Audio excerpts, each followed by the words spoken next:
trouble. Let's go check out what's going on.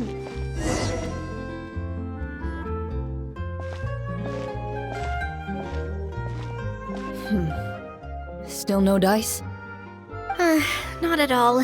And I've asked pretty much everyone in the court of Fontaine already. Lynette's ears drooped as soon as she heard that we'd have to be out and about for days on end.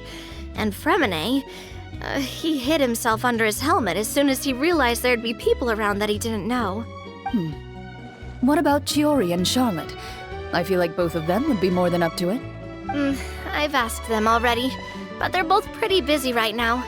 I just gave the members of the Spina a few days off, too, so I don't want to bother them either. This is getting pretty difficult. Navia, Clorinde, what's up? Oh my. Well, if it isn't my dear partners. How are you all doing? Huh. Navia? Huh? Oh, you mean... Yep, this is our chance. Do you need our help with something? Oh, precisely. My dear partners, we've got a huge problem right now that only you can solve. Whoa, for real? Absolutely. We've already exhausted all our other options. Traveler, Paimon, would you join us and play Marechausse Hunter Judgment Day? Marechausse what now? It's a new game script by the Tabletop Troupe, a local roleplay adventure club. Ever heard of the Tabletop Troupe? They put out games that allow you to participate in a story and roleplay characters with your friends. Oh, I've loved their stuff ever since I was a kid. That sounds super interesting. Clorinde and I are both veteran members of the club. Recently, someone came up with a new script and was looking for people to help playtest it for them. And when they asked, of course I couldn't refuse. I mean, come on! A brand new script? Nobody has ever played it before. Generally speaking, scripts at that level of development have a lot of issues, but I think this one is pretty solid. The author obviously put a lot of work into the story, and the world building is also quite credible. Whoa. I know I was the one that handed you the script, but some of us haven't read it yet. No spoilers, please. Anyway, the script calls for a team of 4. Yes. We're missing one final player right now. So, you're saying you'll help us out? I knew I could count on you, partner. Paimon and the Traveler are kind of a package deal. Is that okay? That's not a problem. I'll adjust the pace based on the actual number of players and ensure that everyone has a good time. Well, Traveler, what do you think? Wanna play? Paimon will follow your lead.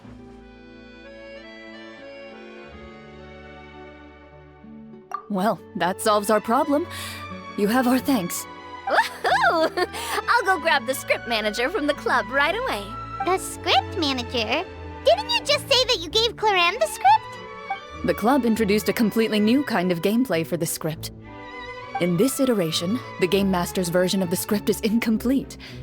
The script manager provides the next part of the script only after players have completed the current list of objectives. On top of that, in order to increase player immersion, the club has created some of the story's sets and scenes in real life. We'll only know where we should go once the script manager reveals the starting location. Wow, you're right. Whoever wrote this script really did put in a lot of work. And it's got a real healthy amount of suspense, right? I mean, even the GM doesn't know how the story will end. I look forward to experiencing it with you all. Why don't you go meet up with the others first? They should all be waiting at Chioria Boutique. I'll come over with the script manager as soon as I find them. Sounds good. Remember to always watch where you're going, and don't rush. Oh, you say that like I'm 6 years old or something. Let me think. What kind of character should I play this time? I just hope you'll pick up some useful skills this time. Oh, and stop trying to persuade every animal you come across.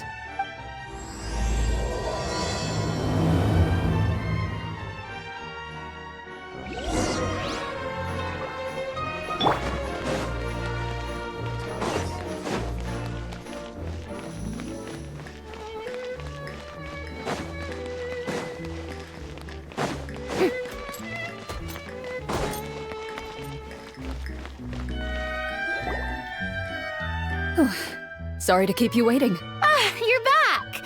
Huh? And you've got the Traveler and Paimon with you too! What a pleasant surprise. I assume you'll be joining us for the game then? Linny, Farina! Paimon didn't know you were playing too. Are you also members of the tabletop troupe? I'm more of a casual member, if anything. I haven't taken part in many formal club activities. Lynette, Fremine, and I play something similar at the Hotel Bouffe Tété sometimes, but I'm usually the GM. Still, I'm sure it'll be fun being a player for the first time. I'm looking forward to it. Well, I'm not a member of the club at all. Clorinde simply woke me up first thing this morning, said there was a good script worth experiencing, and asked if I wanted in. If you're interested, I can give you a referral.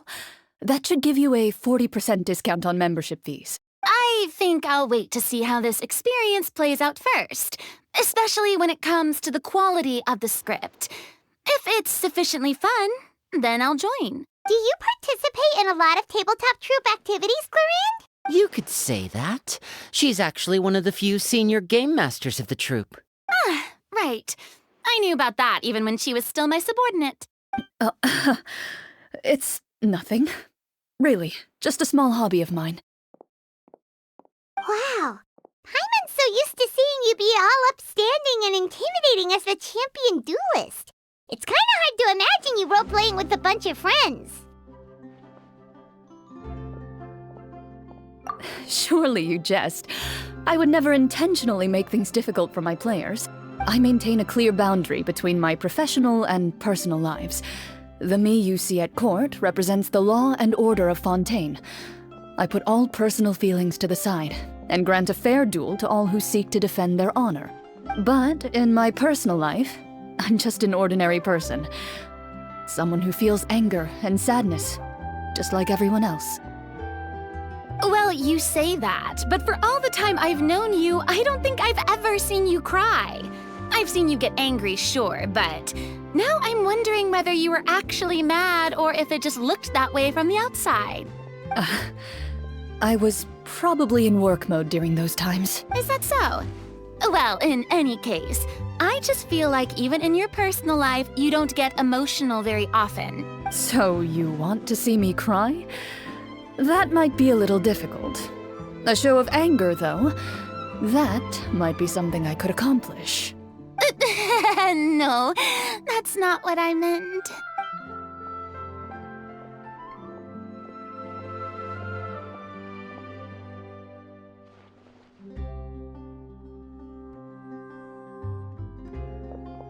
Ah, I'm back! Here, allow me to introduce you to the script manager, Mr. Florian. Pleasure to meet you all. Wait, are you a champion duelist too, Mr. Florian? Oh, no. This is just the costume provided by the club. I occasionally play a few of the roles in my scripts. That sounds like a lot of work. It's nothing. It's the least we can do to give the players a more immersive experience. Anyway, allow me to give you a brief introduction of the script. This script was adapted from the real history of the Marechausse Hunters. You all will play the role of hunters from a bygone era and resolve a series of events unfolding in the capital. Paimon's not super familiar with the history of the Marechausse Hunters. Is that a problem? Oh, no problem at all. I can give you a brief rundown. So, basically, Marechausse Hunters were people who dedicated themselves to hunting monsters and protecting the city by using a special swordsmanship technique passed down over generations. Their story can be traced back to the ancient Remurian dynasty, as well as the first hunter, Cassiodor. But I'll leave the finer details for you to seek out and discover later. And I'll provide additional commentary as the story progresses. In that case, brave hunters, are you ready to set out on an unknown adventure? Whoa, just one sentence and it's like we're in the story already! Aha, I see many a determined gaze before me. Very well, head over to this location and begin your heroic journey. So, as we follow the story, it leads us to specific scenes? Ooh, sounds pretty innovative. What does the message in the envelope say?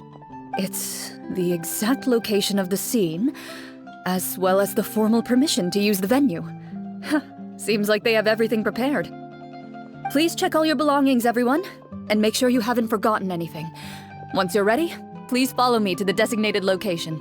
Sounds good. Hunter Squad, move out!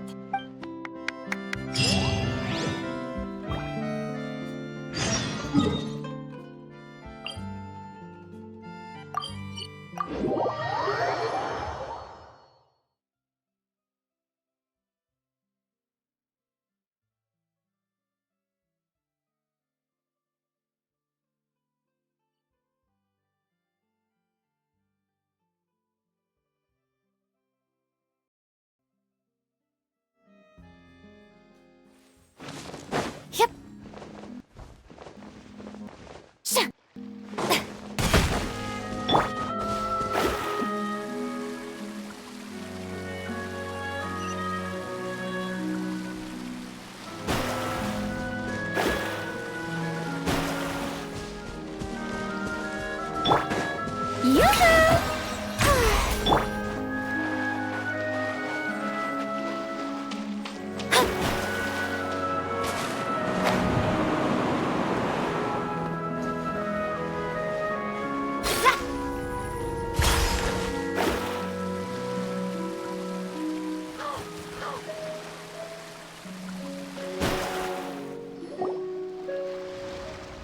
Whoa, they really have thought of everything. Even the Fatometer is here and ready to go for us. The Fatometer? What's that? It's a card that's used to determine action success or failure. We'll need to use it when we try to use certain skills. And what about all the dessert and tea? Is that for us as well? That's what the message said. Really? That's so nice. It feels just like a tea party with friends. Those snacks have Paimon's name written all over them. I think you might be more of a snack hunter than a Marechausse Hunter, Paimon. Snack Hunter Paimon reported for duty. If there are delicious snacks to be found, Paimon will track down every last one. The desserts are great, but I'm still looking forward to the story more than anything. Very fair. Then, let us begin. First, please pick up the blank character cards in front of you and write down your name and profession. You can find an abbreviated version of the rules printed on the back of your character card. If you have any questions, feel free to ask me. In this story, everyone is a Marechausse Hunter. To reflect this, the club has prepared a small badge for everyone. Ooh, nice. As hunters, you have proficiency in swordsmanship and fighting by default, so there's no need to allocate any additional skill points to those areas. Swordsmanship? So there's a fighting part to all of this? Paimon's not sure she can do all that on her own. Maybe Paimon can just stick with you? Why don't you share a character card then? The Traveler will be the Marechausse Hunter, and you can be her little floating assistant. Kinda like in real life. So, for the name, do I fill it out with the name of my character? Yep, it can be any name you like. You can use your real name too if you want.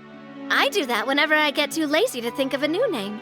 Oh, so it would be like experiencing a different life, but still as yourself.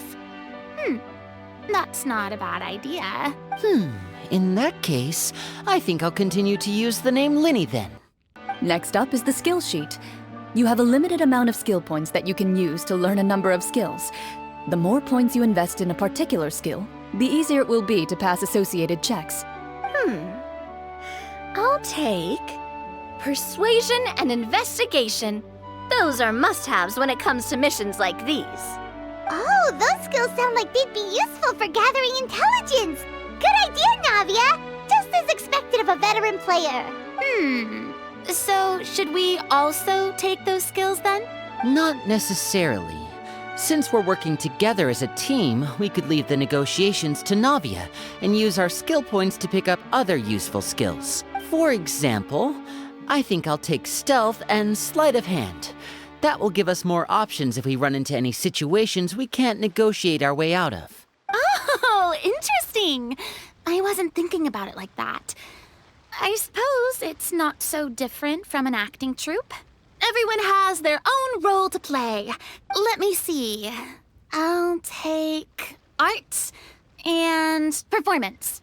I'm not quite sure what use they'll be, but I'm not as knowledgeable about the other skills, and I am not too confident I'd be able to roleplay them well. Well, that leaves us. What do you want to learn, Traveler? Oh, something that'll help you get a read on other people's thoughts. Sounds useful. Ooh, so you want to help people when they're injured. That's nice of you. So what do you think? Are you sure you want to learn these 2 skills? Let's see. Oh, looks like you each have enough points to choose one final skill. You've all picked such classic skills. It's fine to go a little bit out of the box, you know. Why do I get the feeling she's getting ready to cause trouble? For example, this one here. Summon. Doesn't it sound super mysterious and cool? Oh, I saw that one just now as well. The description says, this skill can be used under certain circumstances to summon characters or creatures that fit the script's world-building rules. The script's world-building rules, huh? But how are we supposed to know what a Marechausse Hunter can summon? Oh, that's not for us to worry about, my friend. Just learn the skills that interest you, and the GM will take care of the rest. All right, you've convinced Paimon. Let's learn Summon, then. Paimon can't wait to see what kind of thing shows up. Well, now that everyone's more or less finished creating their characters, we can begin. Since 2 of our players are doing this for the first time, though, let me ask, would you like to play on easy mode or authentic mode? What's the difference between the 2? Well, in role-playing games, the story sometimes changes based on the decisions of the players and the results of the fatometer. For example, if you fail a check, that means you cannot use the target skill in that scenario. A critical failure may even result in further negative consequences.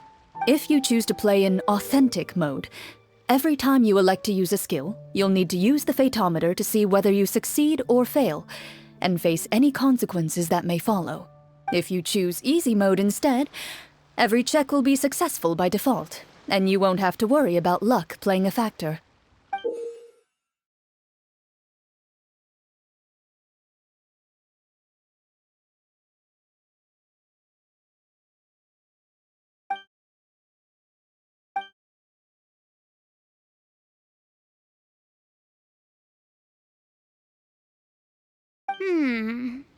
Given that I'd like to focus on the story, I suppose I should pick easy mode. I'd feel bad if I brought the team down by failing my checks. Huh? Oh, come on. Don't worry about that. RNG is the lifeblood of role-playing games. I'm going with authentic mode for sure. Never knowing what you might have to overcome. Ugh, doesn't that sound exciting? I'd rather be mentally prepared for what might happen. All right, then I'll mark down Farina for easy mode. All her checks will be successful by default. As usual, Navia and Linny will play on authentic mode. What about you, dear partner? How would you like to play?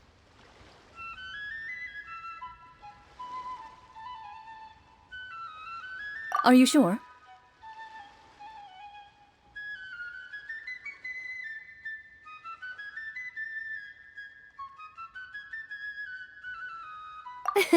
Trust me, you'll see the beauty of RNG. Honestly, I don't think Clorinde would make things too difficult for us no matter what the fatometer says. Isn't that right, Clorinde? No promises. That wasn't super reassuring. Well, anyway, enough talk. Let's get started. I want to experience at least a good chunk of the story today. Speaking of the story, why is the beginning scene on a beach? Well, that's because a long time ago, back when human civilization was still in its infancy, powerful demons and evil sorcerers ruled over the land. They created a host of monsters and sent them to slaughter all humans in existence. Soon, a group of human rebels banded together. With their swords raised, they swore to brave the darkness and in doing so, subdue each and every monster that sought their destruction. They became known as the Marechausse Hunters.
Sometime later, as a member of the Marechausse Hunters, you receive a commission. Following the address provided on the message, you take a boat and arrive at this strange city.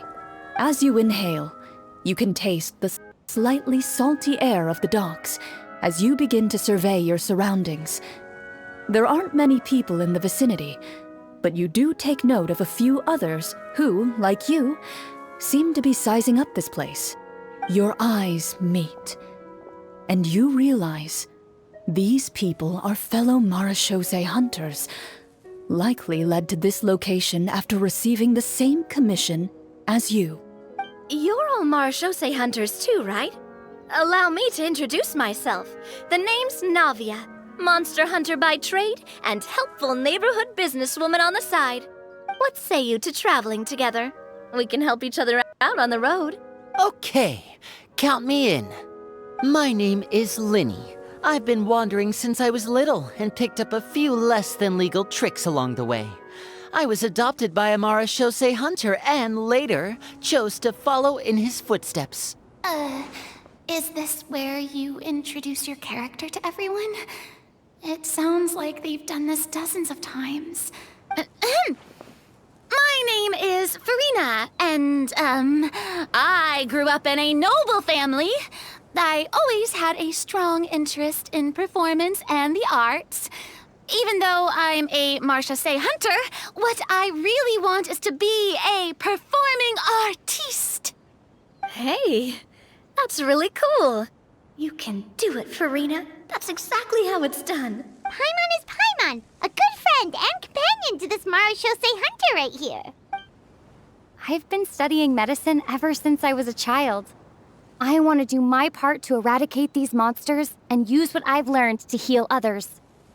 Oh, welcome, welcome. When we face the monsters, I'll make sure to charge in front to give everyone some cover. You can take care of the healing at the back. You open your envelopes at the same time. The message reads, "To the honorable and trustworthy Marechausse Hunters, our kingdom is currently facing a grave crisis. The lands outside the capital have been overtaken by monsters, and our people are being led astray by forces of wickedness. We beseech you, please help us resolve this crisis and return peace and stability to our home." Huh. The layout of this city looks super familiar. It kind of reminds Paimon of Mondstadt. The scriptwriter must have used a real-world city as a reference when coming up with the map. As experienced hunters, the layout of the city reminds you of places once traveled. You recall the sight of tree-lined streets and the gentle tranquility of days gone by. Yet, as you regard the city in front of you, it appears to be little more than an empty shell. Its hollow gates are open to you, beckoning you to come forth and bring salvation back to the town. I carefully read every line of the letter and turn my attention to the signatures at the bottom. Who issued this commission to us? You see a long string of unfamiliar names. It would seem that many of the residents of the city issued this commission together. They sensed that things were not right within the kingdom and sent a distress signal to the outside world. In that case, why don't we take a walk around the city and see if we can learn anything from the local residents? Oh, good idea. We might be able to get some leads on the monsters and bad guys we're after. You look up and see a tavern nearby. It appears to be open for the day. Why don't we go check out that tavern? If the novels I've read are anything to go by, taverns are usually full of information.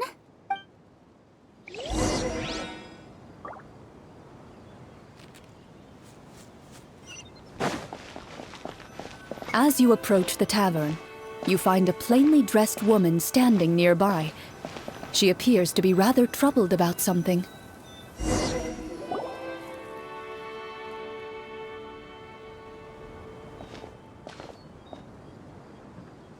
Greetings, friend. Lovely weather we're having today, don't you think? Oh, hello. I suppose you're right. The weather today is quite lovely. If only those monsters out there would stop causing trouble.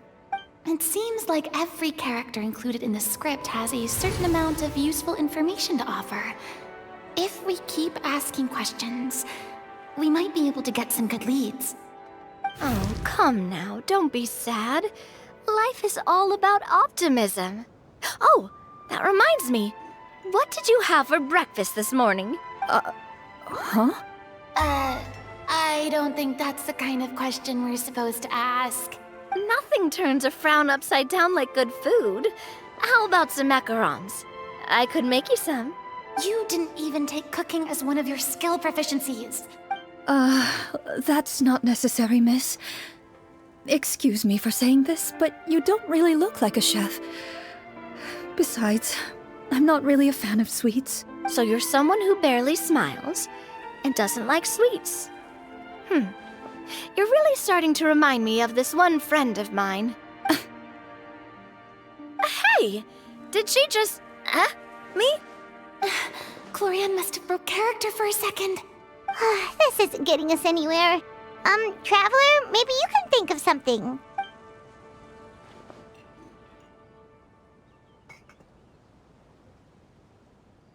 The results of insight checks aren't disclosed to the players, so I'll be the one consulting the fatometer.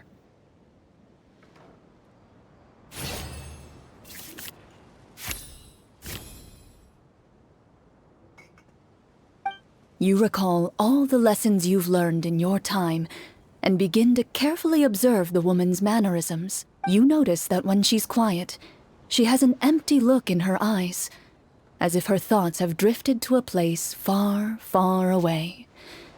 And when she speaks, she often subconsciously reaches out to touch the ring on her left hand. So you noticed. That's a little embarrassing. A horde of monsters suddenly appeared near the capital recently, so all the guards were dispatched to fight them. Do you remember when those monsters appeared? I'm not completely sure. All I know is that my husband was dispatched to fight them 3 days ago.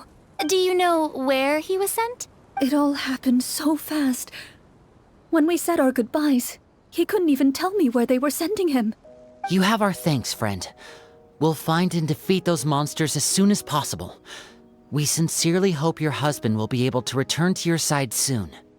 Oh, thank you. Don't worry. We'll find him. Just try to remain optimistic and wait for good news. We don't always get to choose what happens to us. But we do get to choose the little things like what we eat and how we respond to the things life throws our way. I hope that one day, you too will recognize the power of something as small and inconsequential as a delicious dessert. I'll do my best. You bid farewell to the woman and continue your journey further into the city.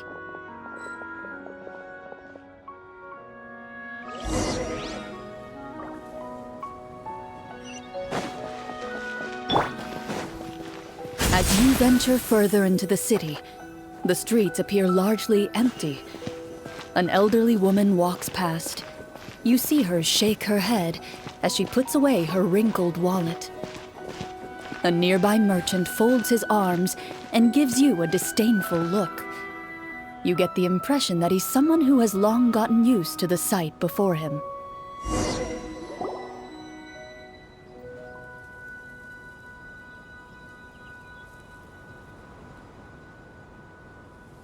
Although he doesn't seem very friendly, merchants are usually a good source of information, right?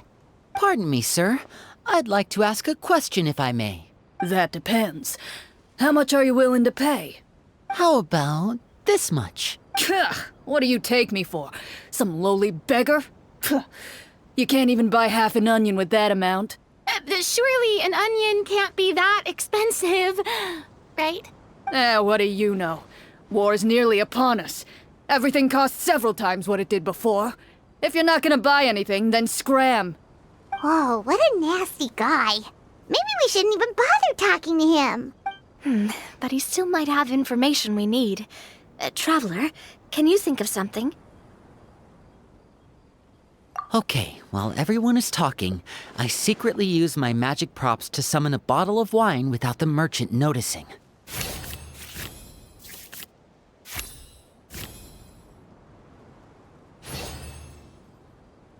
We meant no offense, sir. Here, allow me to offer you this bottle of vintage wine, made only from the finest grapes. I'll just leave it here. Please, enjoy it at your leisure. I should mention that this wine is the perfect accompaniment to a meal. I'd suggest enjoying it with dinner. All right. Go on and ask. What do you want to know? Do you have any information on the monsters or the crisis that has overtaken the kingdom? Crisis? If you ask me, there's a crisis everywhere you look. Those monsters are camped outside the city, and they've been destroying all our trade routes. We have limited reserves within the city, so if this continues, we're all gonna be in big trouble. Wait, you're saying no one has put a plan in place to distribute supplies or maintain order? We could all starve and those nobles in the palace wouldn't even break a sweat. Who knows? Maybe they've been in cahoots with the monsters all along. That is concerning. Thank you, sir. We won't take up any more of your time now.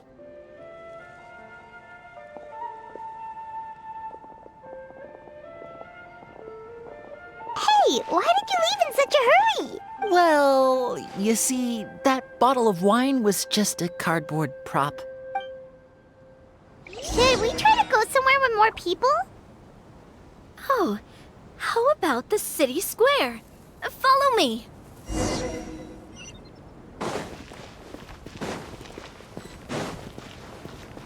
Now disappear! Before you lies the city's central square.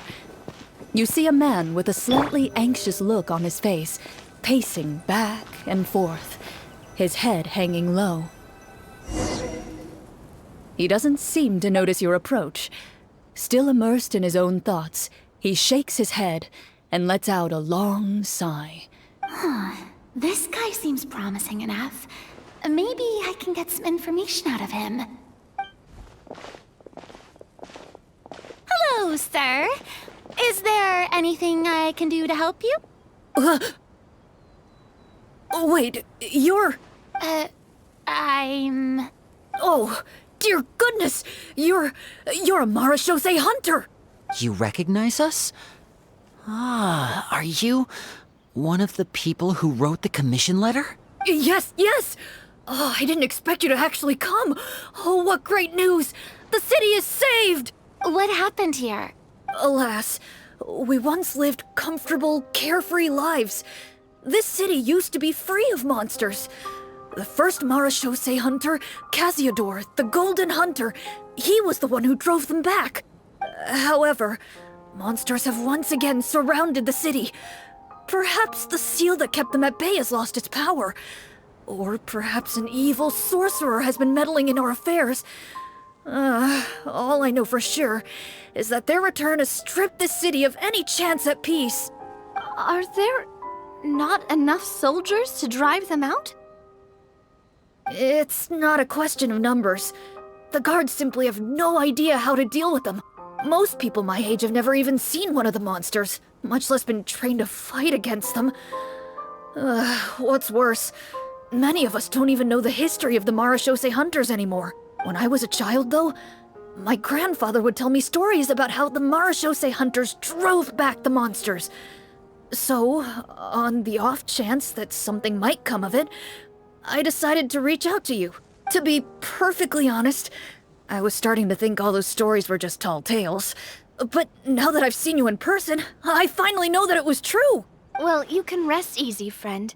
The righteous and formidable Marechausse Hunters are on the case. The man is touched by your determination and resolve. His eyes begin to well with tears of relief. Still, if we are going to hunt the monsters, we need to know where to find them. Can you give us any leads? All I know is that the area outside the city is dangerous. I'm afraid I can't point you toward a specific location. Oh, although, if you leave the capital through the main gate and follow the road, you should run into a group of guards. They might know more about where to find the monsters. I see. We'll go look for them then. All right, be careful. Oh, and one last thing. The monsters outside the city are just part of the problem. There are evil sorcerers inside the city as well, so be on your guard. They're actively working with the monsters, and have corrupted the court ministers with malicious magic. They're the reason why, even inside the city, everything has been a giant mess. Even one of our kindest ministers has turned into a boorish and unreasonable figure, interested in nothing but enacting laws that exploit the people. Who knows how much longer we'll be able to go on like this. Talk about being stuck between a rock and a hard place. I feel bad for him. Maybe we should try to cheer him up? Huh? Like, now? Is this really the right time? I appreciate your kindness, but for now, it's more important to focus on the crisis at hand. Brave hunters, I leave the future of this kingdom to you.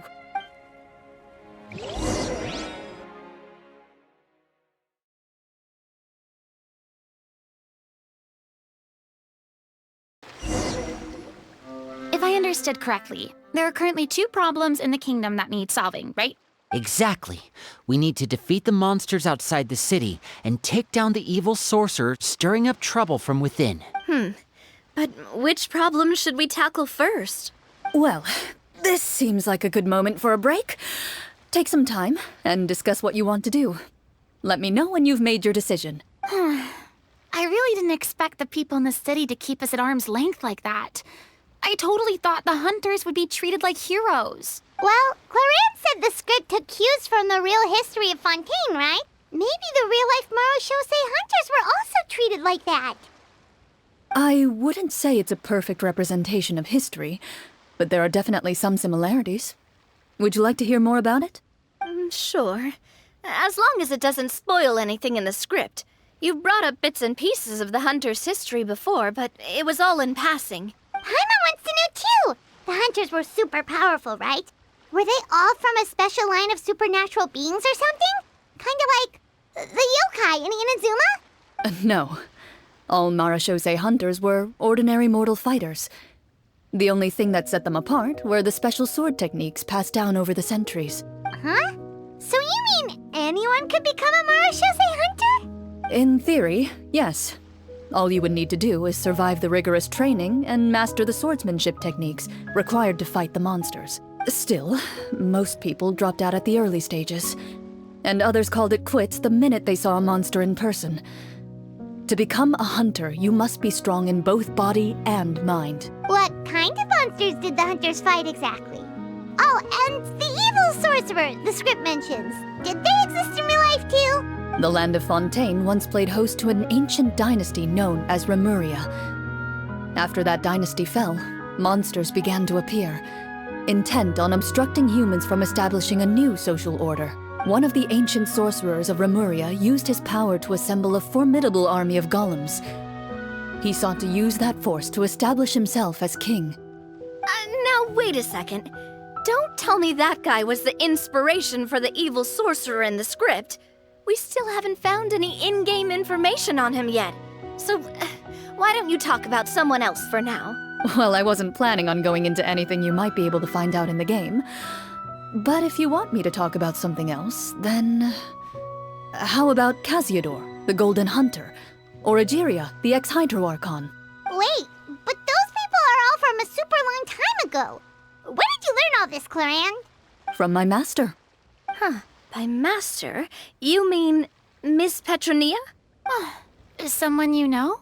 Absolutely. Miss Petronia and my father were good friends. Back in the day, she would often bring Clorinde over to play, but then... Let's not get off topic. Anyway, back to what I was saying. Responding to Egeria's call, a number of warriors followed Casiodor into battle against the monsters. This group of warriors, under Casiodor's leadership, became known as the Marechausse Hunters. Yet, as Fontaine entered an era of peace, their work gradually became obsolete. The Marechausse Phantom, originally an association made up of hunters, eventually came to be predominantly comprised of Melusines. Ah, I see. That explains why most of the people in the script have forgotten the hunters or think of them as nothing more than a legend. Is that really a bad thing, though?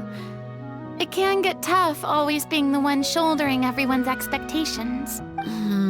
Depends on who you ask, I suppose. If the name of the organization no longer commands respect, investigative work is bound to suffer. Speaking of investigations, which problem should we tackle first?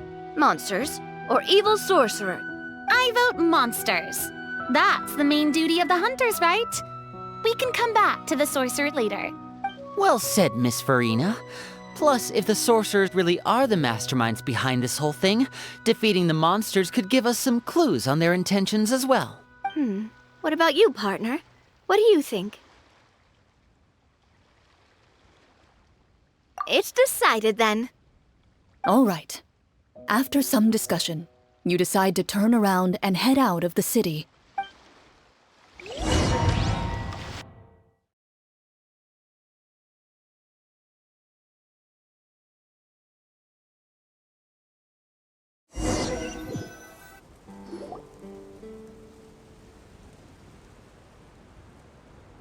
Let's take a look around, like that guy said.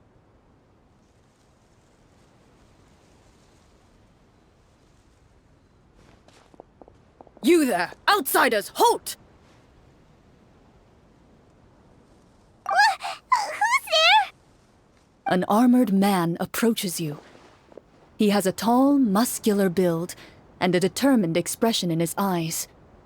Just one look, and you can tell he's fought in his fair share of battles.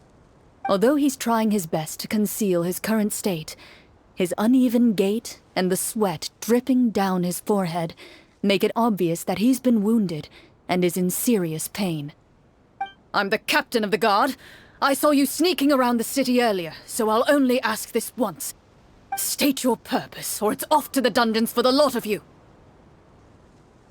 Wow, it's been a while since someone's been this suspicious of us. I said talk, not whisper between yourselves. Have you ever heard of the Marechausse Hunters? Marechausse Hunters? Ha! That fairy tale, you mean? What, you expect me to believe you're one of them?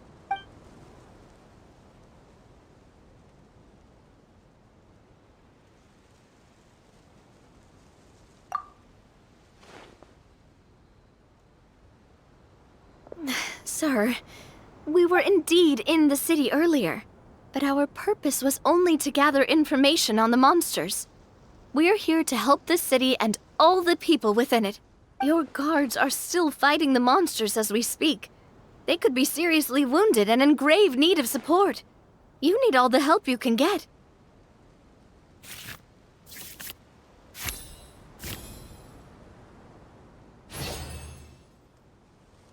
The man regards you with doubt and concern. After a period of inner struggle, he lets out a long sigh and informs you of the locations where the monsters have appeared. Those monsters aren't easy to deal with, but if you insist on going, I won't stop you either. I just hope all the guards will be able to come back to their families alive. I wish you the best of luck.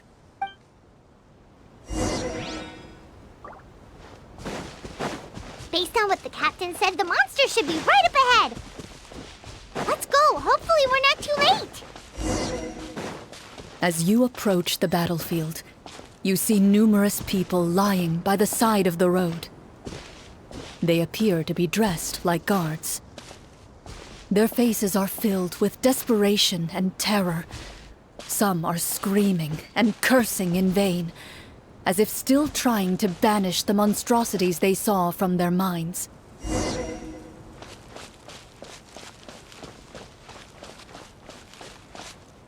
A few of the wounded look up at you in shock and disbelief.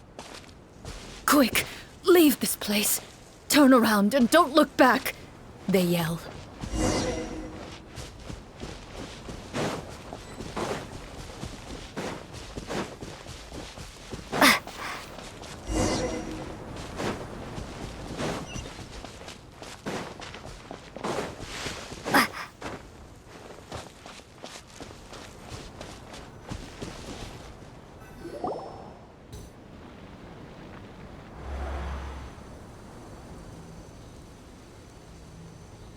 This is the place he mentioned, right? You see broken iron swords scattered all around you, and downed trees riddled with terrifying claw marks. All the signs point to one thing. A truly devastating battle just took place here. Be on your guard, everyone. The monsters might still be around. Before you can finish your sentence, you hear rustling sounds from the surrounding bushes. The monsters have emerged. They close in on you without fear. You get the impression that, in their bloodthirsty eyes, you're just another meal for them to devour. A little help here! This thing wants to eat Paimon! Your battle round begins now.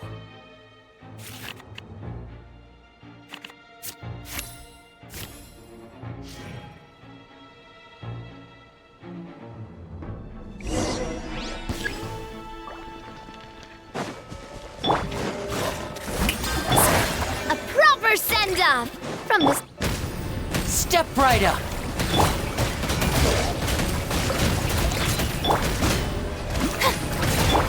Coming at ya! The next battle round begins now.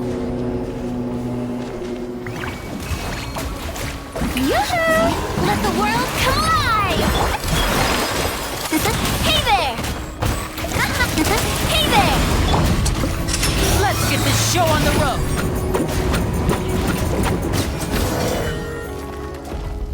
The monsters let out a terrifying roar of anger and resentment before dissipating into thin air. Oh, thank goodness it's over. We're lucky the Marechausse Hunter class came with all those preset skill points.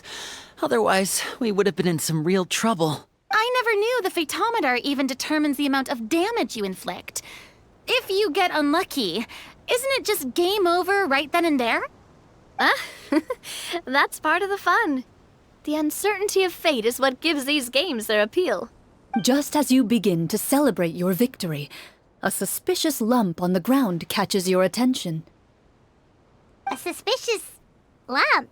Wait, could it be the thing that appears after every battle? I walk up to it, crouch down, and begin to carefully examine it. I've still got my right glove on, so it should be fine for me to touch it, right? As you investigate the mound, you discover that the exposed portion appears to be made of wood. It was previously obscured by the large form of the monsters. With the monsters gone, the small protrusion now awaits your discovery, poking out of the ground like a shy flower bud. Whoa, it's a treasure chest!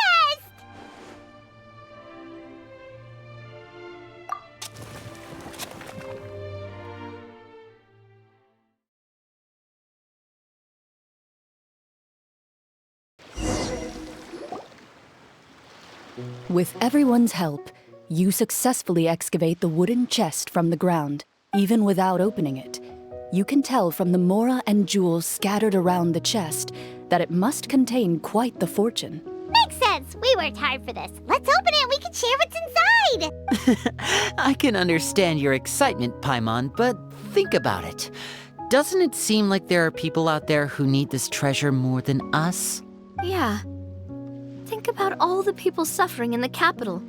Or all those guards who got hurt fighting the monsters. Wouldn't it be better if we gave the treasure to them? Wait, is that how it works? Paimon thought since we were the ones to dig it up, we could just take it for ourselves. Well, let's put it this way. Any decision you make during a role-playing game can impact the future course of the story. But would the people really believe us? It's hard enough for us to prove we're Marechausse Hunters. What if they think we procured the treasure illegally? They might get even more suspicious of us. That's definitely something we should consider. Maybe we can come up with an explanation in advance. Well, if donating it could cause that much trouble, why don't we use it to buy some gear and fill up on good food? Then we'll be ready to fight even more bad guys. Looks like you're facing a difficult choice once again. Well, it's getting late. Why don't we call it a day for now? Wow, where did the time go? I'm not sure if it's because I'm having so much fun with you all or because the story is particularly enticing, but I feel like I could almost keep going. Here, here. Ooh, how about we play through the night? I'm not sure I'll have enough energy for that. Yeah, that won't work for me either. Lynette will give me an earful if I get home too late. I understand how you feel, Navia, but we have to change venues for the next part of the story anyway. Huh? Another location? Mm-hmm. There's a special note for the GM at the end of this section that says to proceed to an indoor set for the next part of the script. Whoa, they really pulled out all the stops for this new script. Well, even if we end the game for the day, we can still stay a little longer and hear Clorinde finish her story, right? Paimon wants to hear more about the history of the Hunters. Something tells me you just want to finish the free desserts before we break for the day. That's just a coincidence, okay? Besides, to Paimon, not finishing free food feels even worse than having to buy her own. And anyway, Paimon really does want to hear more about Clorinde's master. Well...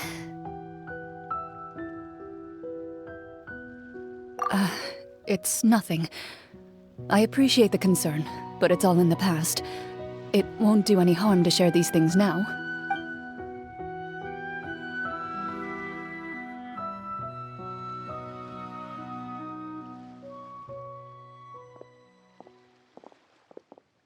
My earliest memories are of living with Master. According to her, she saved me from certain people of ill repute. My birth parents had left me behind some time before that. What a heavy beginning for a life story. Master was a fascinating individual, if inexperienced in the ways of raising children. My first ever toy was a short sword, although I suppose it wasn't so much a toy as something Master removed from her waist and handed to a noisy child in need of distraction. Oh wait, so she handed an actual sword to a child? Isn't that dangerous? Did you hurt yourself? Of course I did. I cut my palm and bled quite a lot. But Master was not concerned. She just stood there and casually lectured me about it. See, that's what you get for not holding the sword properly, she told me.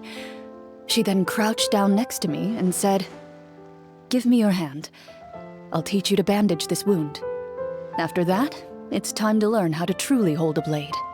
Excuse me for asking this, Clorinde, but how old were you exactly when all this happened? Probably around, 3, give or take. 3? Isn't that when most kids are still struggling to hold a fork? As I said, Master was rather inexperienced in the ways of raising children.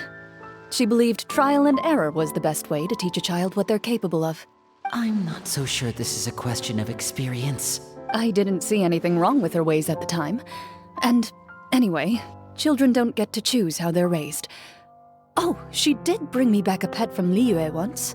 It was a Geovishap hatchling. A Geovishap hatchling? For a pet? That seems even more dangerous. What she said was this: make sure to get along, you two. If you really can't agree on something, just settle it with a fight. Whoever loses is the real pet. And how old were you when this happened? 5. Well, did you win? No, I lost. So you're saying you actually became the Geovishop's pet? Yes, but only for a week. By the end of that week, I defeated it in combat, and we've shared a cordial relationship ever since. That really doesn't sound like the kind of childhood someone should have. Later on, I gradually understood that Master most likely didn't know any other way to raise a child. She was a Marechausse Hunter, but I never heard her bring up her own parents. Thanks to her, I learned how to navigate the forest by the age of 6, and could hunt monsters in the wild by myself the year after that. Even though the training she subjected me to was strict, she always made sure to take me traveling when she had the time. We met many of her friends during those days.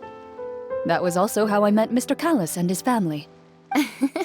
I still remember the first time we met. You were too scared to join our picnic and hid behind Ms. Petronia the whole time.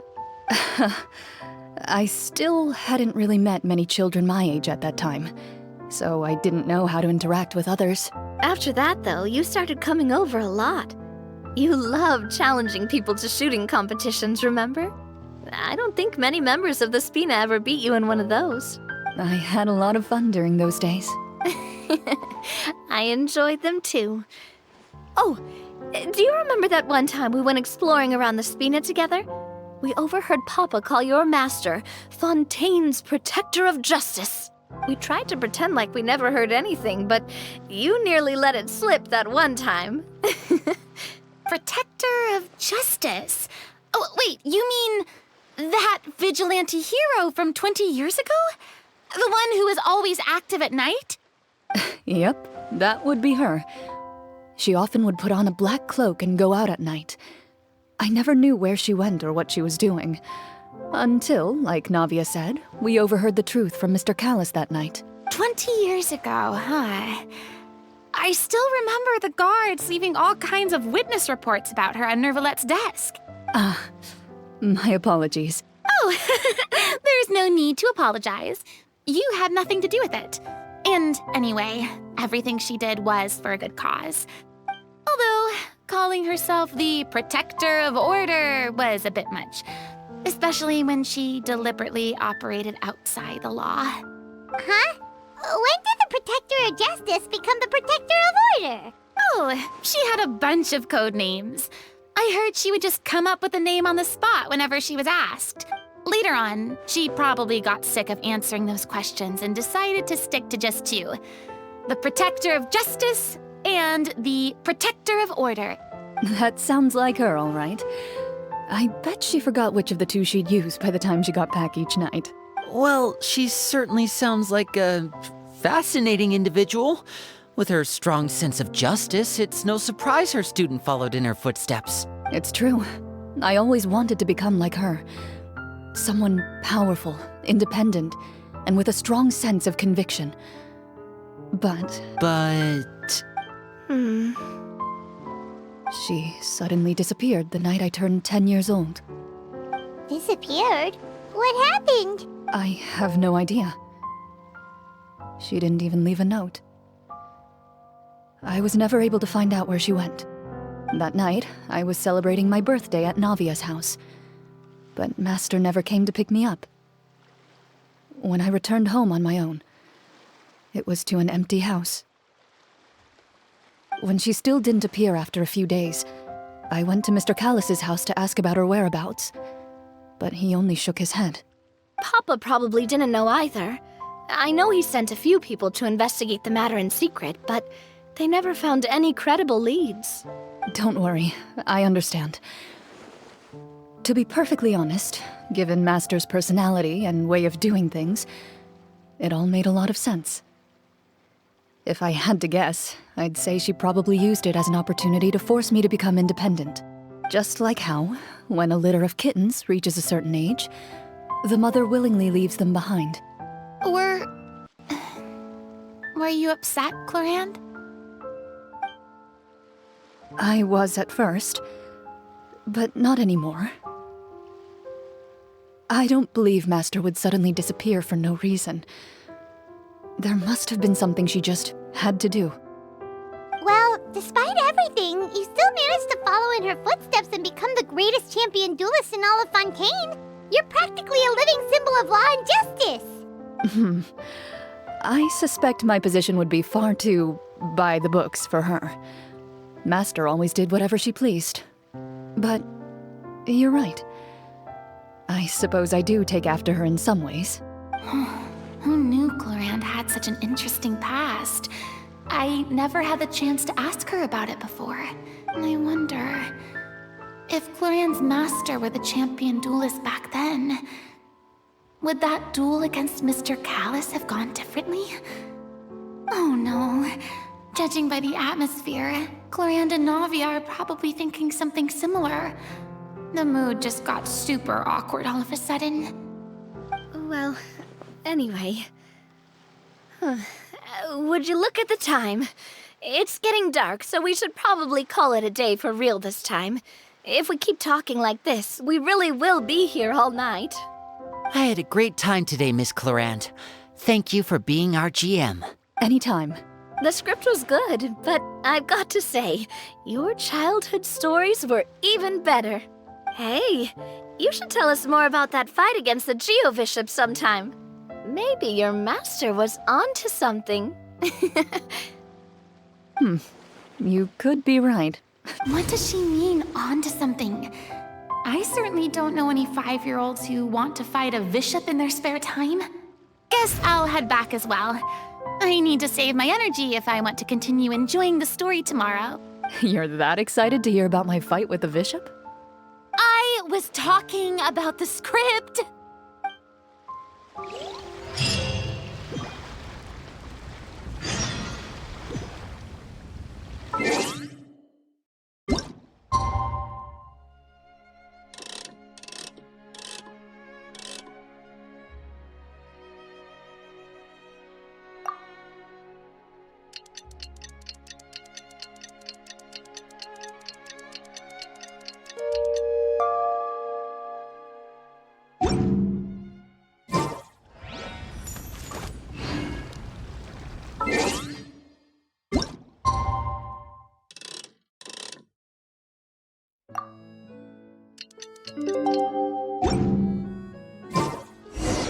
Let's go meet up with the group!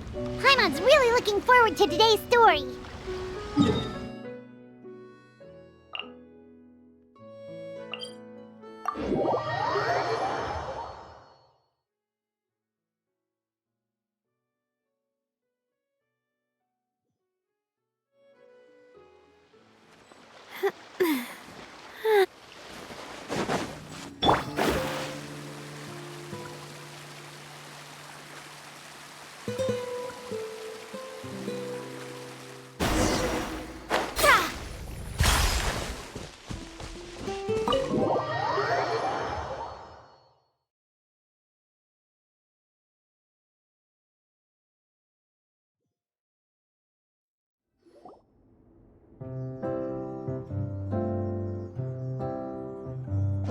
Looks like everyone's here.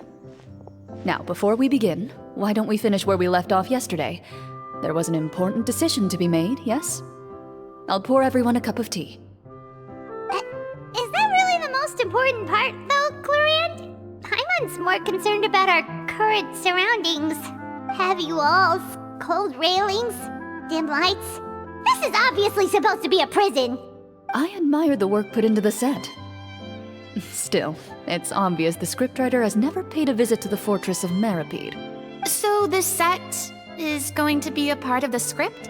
Unfortunately, that is something I can neither confirm nor deny. Anyone think Clorinde's smile is starting to look kinda scary? Well, whatever happens, we'll just have to push on. But first, we should really figure out what to do with this treasure. If we're worried about arousing suspicion because of our identity, why don't we give ourselves a different name, just like Clorinde's master did? Yeah, it might be better to keep a low profile. As long as we're helping people, it doesn't matter who we are or what we're called. Staring at me won't get you anywhere. Or did you want some more tea? Paimon's good. Thanks. Why aren't you saying anything, Navia? Wait, what's that next to you? Oh, this is the short sword Clorinde mentioned last night. I found it. Huh. I'm surprised you managed to track it down after all this time. Well, I made sure to take good care of it, considering the circumstances in which you gave it to me. Of course I had to keep it safe. Anyway, where were we? Oh, right. I was just thinking about all the potential ways for us to break out of prison. We could dig a tunnel, or try to bribe the guards. Wait, we haven't been thrown into prison yet, have we? Well, it's only a matter of time. It pays to be prepared. Just like how you should always have an umbrella on hand, even when it's sunny. All right, Paimon's made up her mind. Let's just give the treasure away. Paimon may have wanted to keep it, but if it's going to land us in prison somehow, Paimon will be too upset to enjoy her snacks. So, you've reached an agreement?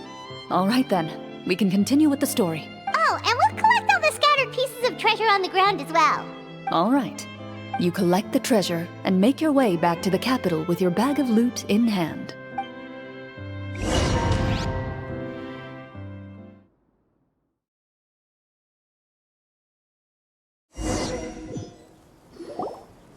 The city is still shrouded in a gloomy, oppressive atmosphere, but your spirits are surprisingly high. In places where sunlight struggles to reach, you generously share your wealth with the children, the elderly, and the poor in urgent need of help. Thank you, kind soul. The elderly woman's look of gratitude follows you as you walk away, her eyes never leaving your back until you move entirely out of sight. However, there's still quite a bit of Mora remaining. It appears you haven't made much progress. She's probably trying to tell us to speed this up. We need to hurry up so we can address the sorcerer problem. Should we go find that man again at the square? He seemed like a pretty responsible guy. I'm sure he knows the people here far better than us. Oh, good idea! Just as you start to make way to the square, intent on finding the man again, there's a voice.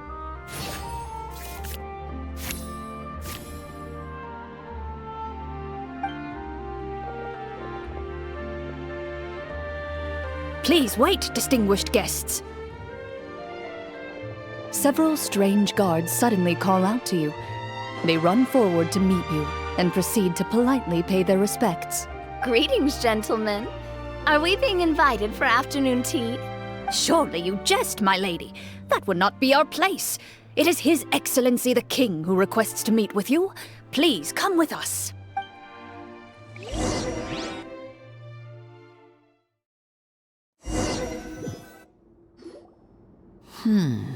Do you think this could be a trap? Well, we have to investigate the court at some point, right? Meeting the king himself would be a fantastic opportunity to do that. I say we go for it. If something happens, we'll just turn the whole place upside down. That sounds a little intense. After a quick discussion, you nod to the guards and agree to follow. They lead you all the way to the audience hall of the palace. Gilded tables line both sides of the hall. The space itself is adorned with all manner of expensive antiques, glass shelves, and silver candlesticks. The items appear quite ordinary in size and dimension, yet their presence somehow makes the emptiness of the hall feel even more surreal and ominous. Wow, it's so luxurious! The elderly king, clad in a magnificent robe, sits upon the deep crimson throne before you. He wears above his head a majestic crown, with a gemstone the size of a bird's egg set right at the very front. As you observe it, you see a complex pattern of light reflect off its surface. They're here, Your Majesty. A man dressed in dark clothes, likely a minister, shields his mouth with his hands and bends down to whisper a few words to the king. After a moment, he lowers his hands and stands back up. His gaze shifts to fixate on your group, but he does not move from his place at the king's side.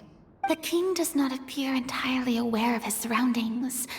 The man by his side, though, we should keep a close eye on him. The king remains still and says nothing. The minister is the one who speaks. Esteemed guests, allow me to thank you for coming to our faraway kingdom. Unfortunately, His Majesty the King finds himself quite exhausted from work. So please allow me, his Prime Minister, to welcome you in his stead. I've heard tell that your group, the Marechausse Hunters, used your exceptional ability with the sword to repel the monsters near the capital. Such a great deed deserves to be rewarded. However, seeing that I was not fortunate enough to observe such a feat with my own eyes, you'll forgive me for seeking to verify the truth by speaking to you myself. Well, we've got nothing to hide. You brought us here to talk, right? So we'll just explain what happened.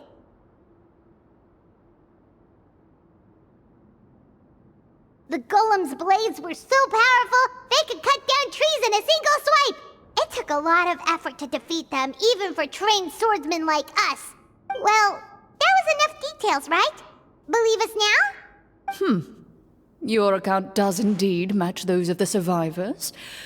Since you were the ones who defeated the monsters, that must mean you are also in possession of the treasure they stole? Well, we did take the treasure, but... How did he know about the treasure? Then I must ask that you return it at once. It belongs to the kingdom. Wait, but didn't you just say that our great deed deserved a reward? Shouldn't the treasure be considered a part of that? Yes, that was indeed what I said. But you seem to have forgotten a very important distinction. Only that which is freely given by the king can be considered a reward. Taking the rightful wealth of a kingdom without said permission, on the other hand, is a crime. But that's completely unreasonable. Yeah, that makes no sense! If it weren't for us, the treasure would still be buried underground somewhere! Maybe so, yet the fact remains. You tried to dispose of the treasure without reporting it to the court and without receiving permission, yes? What, no answer? Surely you're not insinuating that you, a group of legendary Marechausse Hunters, sought to take the treasure for yourselves? Well, what about the king? Is he just gonna let this guy talk for him the whole time? Clad in his magnificent robe, the king remains seated, with his hands resting on either side of the throne. His posture is rigid and unmoving. He stares forward with an empty look in his eyes, completely unmoved by the events before him. From the look of things, could the Prime Minister be the evil sorcerer? Or could both the king and the Prime Minister have fallen under the evil sorcerer's control? I would like to observe the number of guards stationed in the hall. The guards in the palace appear fully armed, their expressions solemn. Sensing the tense atmosphere in the room, they stand at the ready, each with a hand placed upon the hilt of their sword, as if prepared to draw their weapons and surround you at a moment's notice. Well, there goes my plan to turn the whole place upside down, I guess. It appears we've been visited by nothing more than a group of ill-intentioned imposters. What a pity. Guards, take them away and throw them in the dungeons. Before I decide your fate, however, I must first determine whether you have any accomplices outside the court. Can't we try to slip away? Or maybe start some kind of riot? But if we try to fight the guards right now... Don't worry. At least we figured out who's behind all this. Let's just play it by ear. If you're scared, Paimon, just hold my hand. Aw, thanks, you guys. You allow yourself to be led away by guards surrounding you on both sides. It's only when you begin to feel drops of water falling from the dungeon ceiling and smell the stench of death and decay all around you that you finally realize you've stepped into a completely different world. Stay here, and don't try anything funny. The guards lock the cell door and leave without looking back. Wait, sir! Your voice echoes through the dark hall, but the only response you receive is the sound of water dripping from the ceiling. No! What should we do now? Carve out a new path of fate with our own two hands, of course. I draw my weapon. You reach toward your waist, but find nothing there.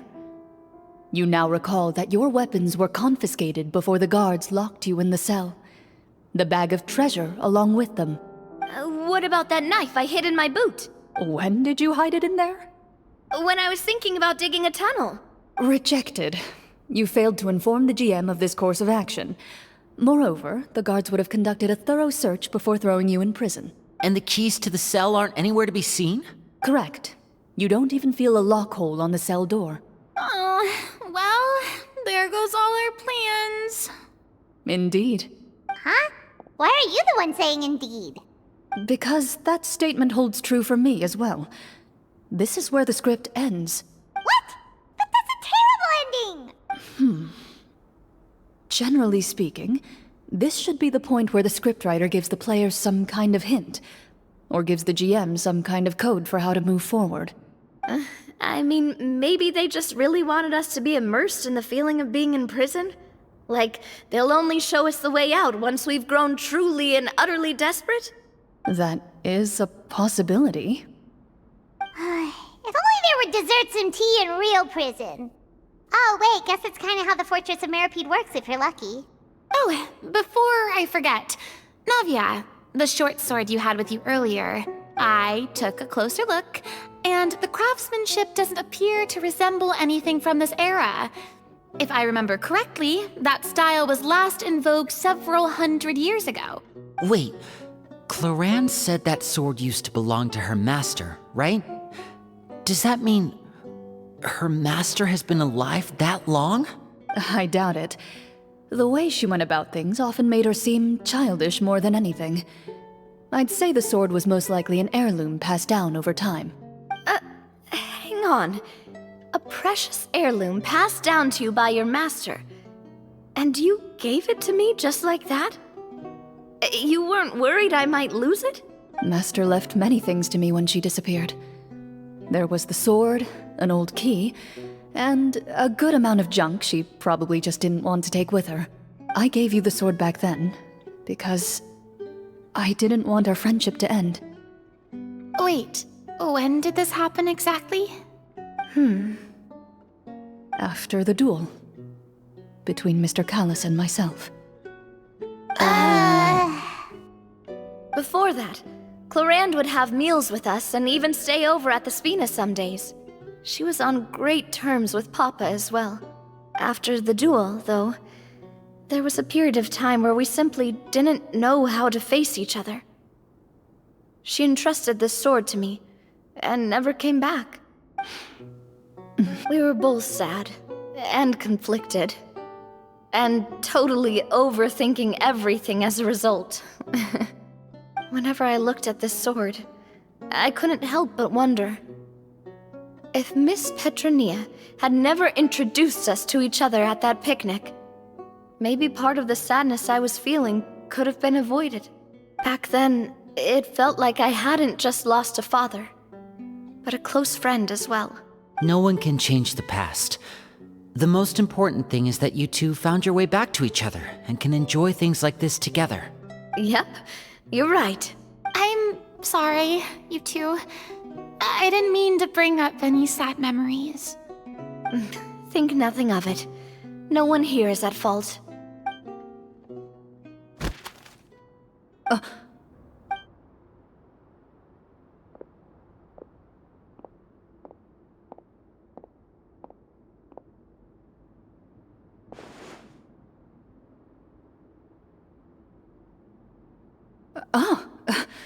Looks like the next part of our script is here. Perfect timing. The situation was really starting to get desperate. And not just because of the prison thing. From Clorinde's face, Paimon really can't tell if it's good news or bad news. Water continues to drip from the ceiling. In this lightless dungeon, you lack a reliable way to tell how much time has passed. Eventually, you get used to the unpleasant odor of straw, mold, and rust, and find yourselves alternating between fits of drowsiness and despair. Suddenly, you hear footsteps outside the door. Heads up, everyone. Someone's coming. Gather close, everyone, and keep your voice down.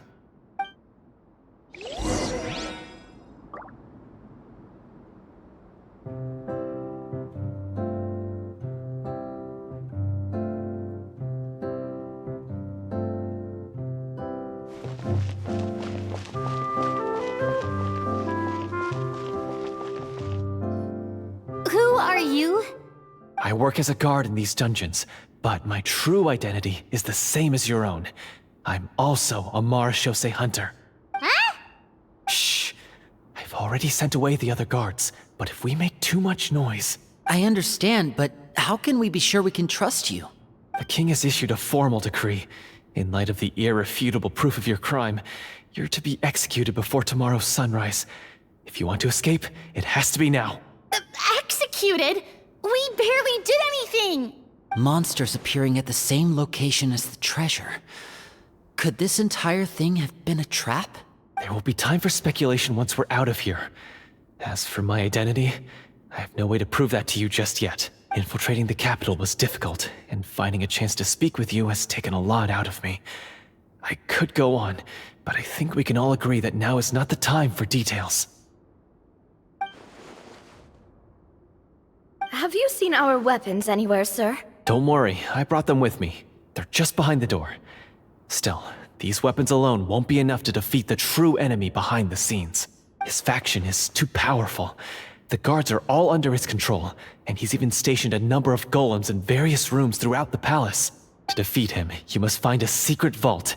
It is said that within that vault, the Marechausse Hunters of the past left behind a treasure with the power to defeat the sorcerer. You're not coming with us? No, I'll remain in the dungeons to deal with the guards. I'll try my best to distract them so they don't go after you. As long as my identity is not revealed, I'll be able to aid you when the final battle comes. In that case, please stay safe. Thank you for your concern. I will do my utmost. As for the location of the vault, here, this map should lead you there.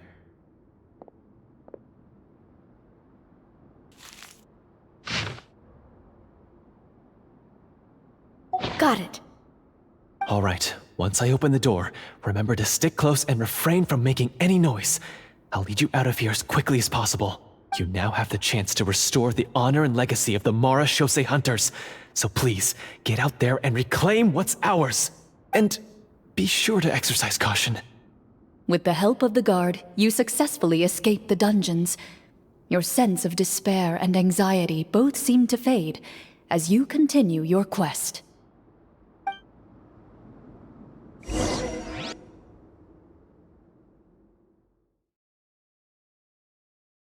Wait, we didn't get to use our skills at all while we were in prison. Who knows when we're gonna get the chance to use that cool summon spell? That is a pity, but we can only continue to move forward.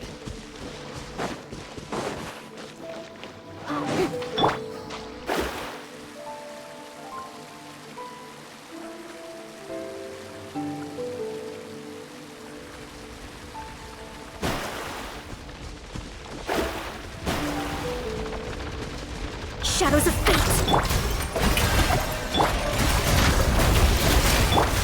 Feeling lucky? Attack! Don't waste my... Hey there! Let my name echo in song! Delve into destiny. Fate is upon you. Coming at ya!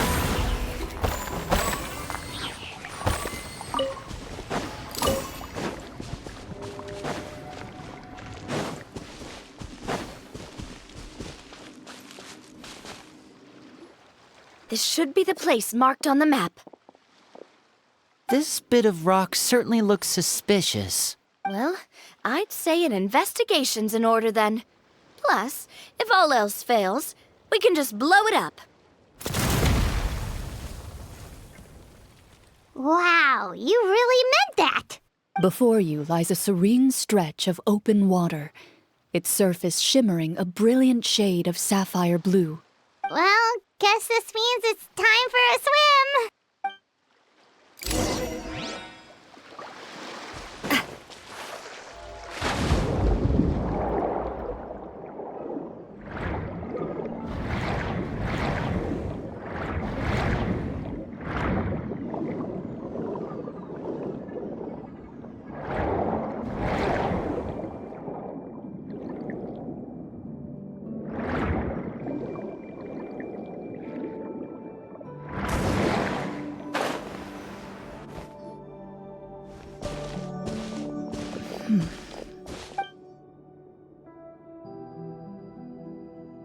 What's the matter? It's nothing. As you step into the cave, you find yourself in an eerily quiet space. Before you lies a narrow passageway that appears to trail off endlessly into the distance.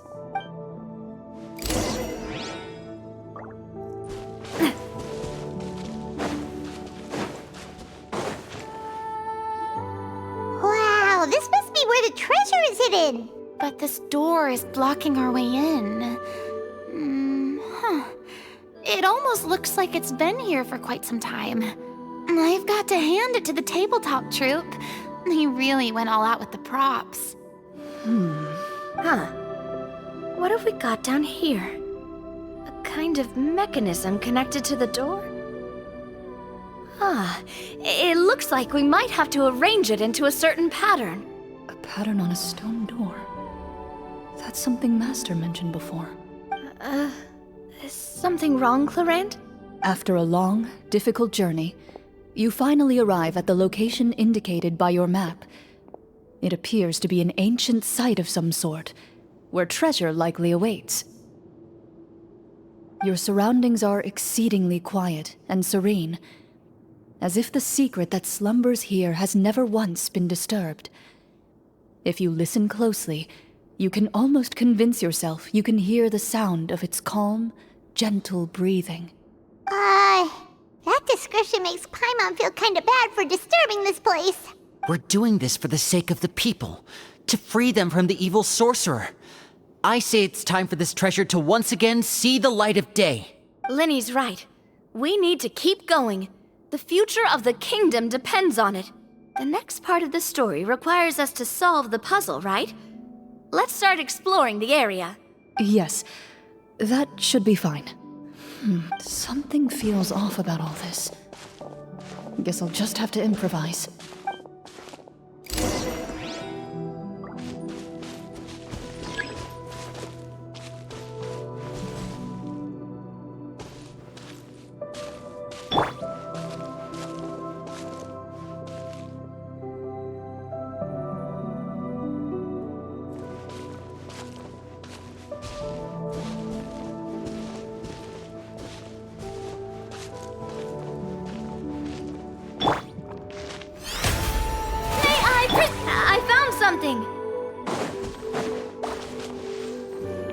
Found something here, too.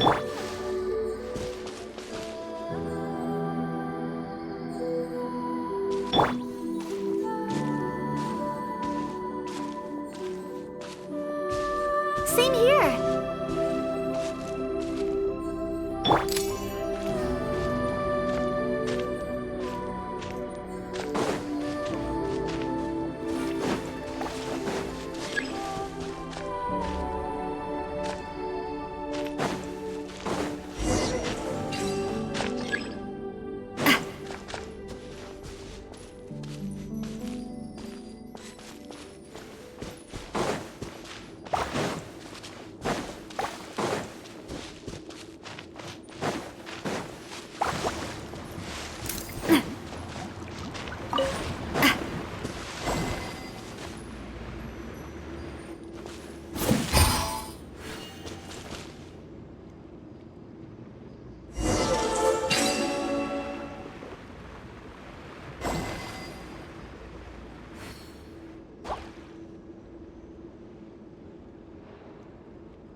It worked!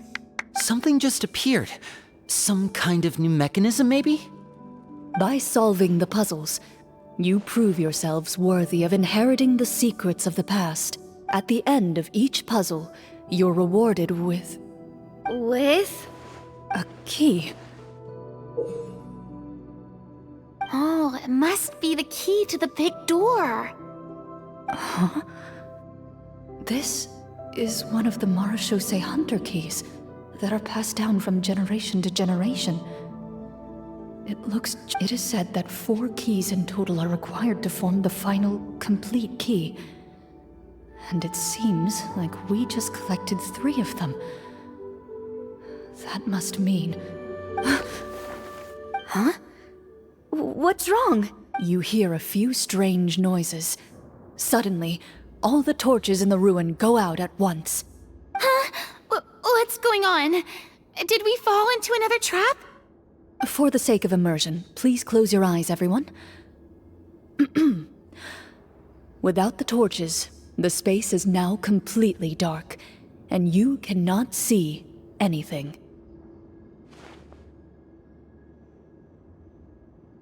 But Paimon can still see a little bit over here. Oh, right, sorry. Suddenly, you hear the sound of footsteps pierce through the darkness. There's someone else here? Oh, this is so unsettling. I can't see anything. I've been discovered then.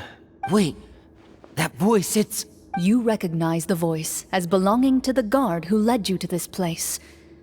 It appears he now covets the treasure for himself, and has come to stake his claim. Oh, so this is just part of the script. Then I can probably relax. Well, if we can't see anything, that means we can't fight to the fullest of our abilities. Should we retreat for now? Judging by the way he's holding his sword, he must be a real Marechausse Hunter. But this isn't part of the script. Retreat? That's not the Hunter way. If it's dark for us, then it's dark for him. We choose to fight. Your choice is noted.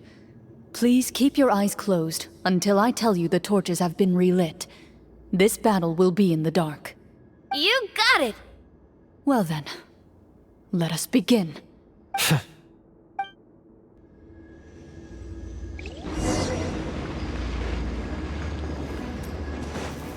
Into the shadows. I'd like to try to hit him with my sword. Your strike is successful. Ha! You're facing a veteran... Is he still standing? Goodness, he sure has a lot of HP. Is it over? Can we open our eyes now? The enemy is strong and relentless, but the battle is nearing its end. The torches have not been relit. What about now? Final strike. Ha!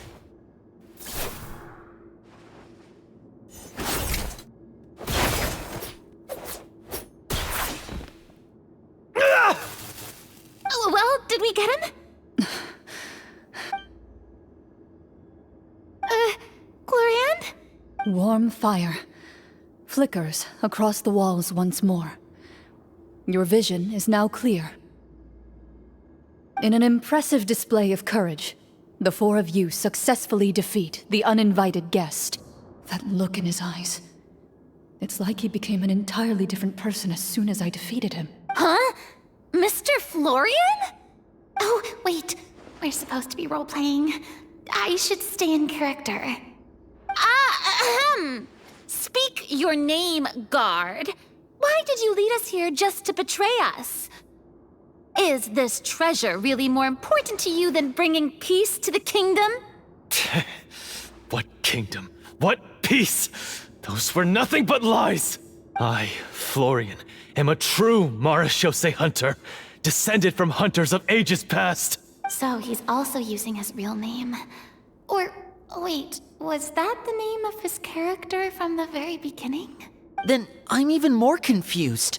If you truly are a Marechausse Hunter, shouldn't you want to help us just like you said before? Shouldn't we fight together for the sake of the people? What do you know? In this day and age, there's no glory to be had as a Marechausse Hunter. What's that supposed to mean? My skills were passed down to me by my father. We lived a life of obscurity in the remote wilderness. Still, he devoted everything he had to being a Marechausse Hunter. And what did he get in return? A life of poverty and pain. In a world that forgot all about him. When he died, not a single person came to mourn his passing. The Marechausse Hunters were the ones who saved this city. We're heroes. We deserved more recognition and respect than this. Is he talking about how no one in the capital seems to remember the Hunters and their legacy? I didn't expect the script to contain this level of social criticism. So that's why you want to take the treasure for yourself? You feel like you're owed fame and wealth? If you already knew where the treasure was located, why didn't you just come down here and take it? Because I still needed the final key. Only a true Marechausse Hunter is capable of passing through this final door. As someone who sought to hurt others for his own gain, Florian lost that right long ago. Okay, but what is this treasure anyway? We've got all the keys, right? So can we just go in and take a look? You're sure you want to go in? We've been talking about it for so long, of course we want to see what's inside! And we've already defeated Florian, right? So he won't try to take it from us anymore. Pesky brats. Watch yourself. Then let's open the door together. All right. Your choice of action is confirmed.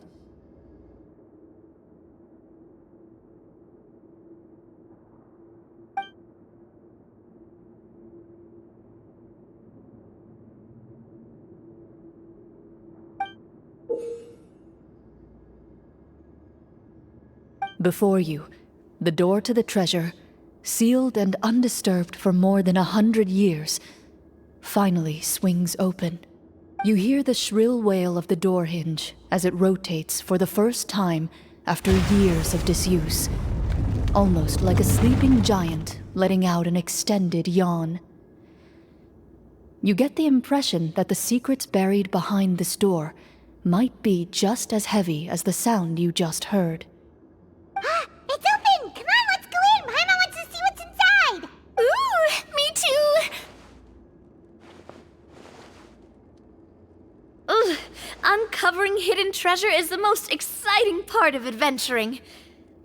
What do we have here? Uh-huh.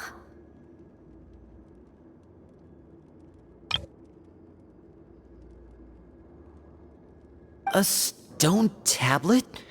And some shabby weapons? You call this a treasure vault? Looks more like an abandoned warehouse! Maybe the troupe ran out of budget at the end? They provided a super immersive experience at the beginning only to drop the ball at the most important part?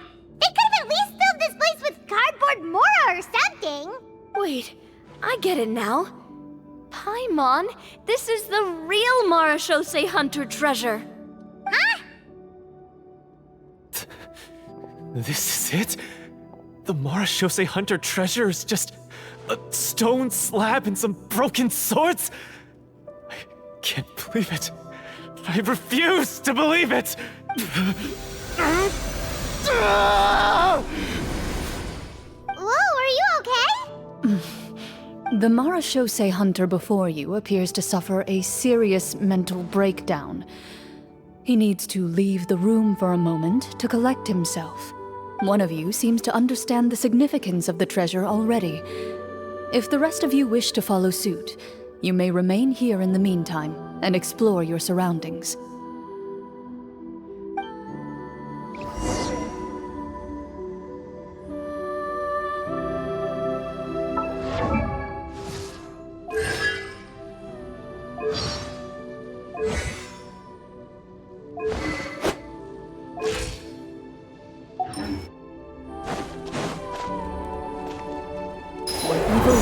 Shoot on sight!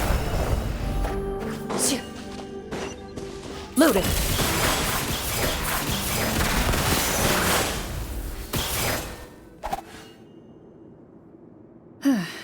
So, how are you doing? Feeling any better? What just happened? Do you remember how you got here? Or what happened to your body just now? I remember now. I brought you here because I wanted to... The explosives in the cave! You mean these? Huh? How did you... I could tell something was off the moment I stepped into this cave, so I kept an eye out. I've already dismantled the whole thing. So the strongest champion duelist in all of Fontaine saved the day once again. Guess I shouldn't be surprised. It would seem your skills as a Marechausse Hunter are as sharp as ever. I deserve some answers, don't you think? Tell me why you wanted to lure me here. Everything you said earlier sounded like the truth. Luckily, your monologue was dramatic enough to convince my friends you were just role-playing. I don't know. I just always felt like there was something in my heart that didn't belong to me. Something agitated and angry. Who knows? Maybe it was my own anger all along. I could never really tell. The feelings about my father and the other Marechausse Hunters are real.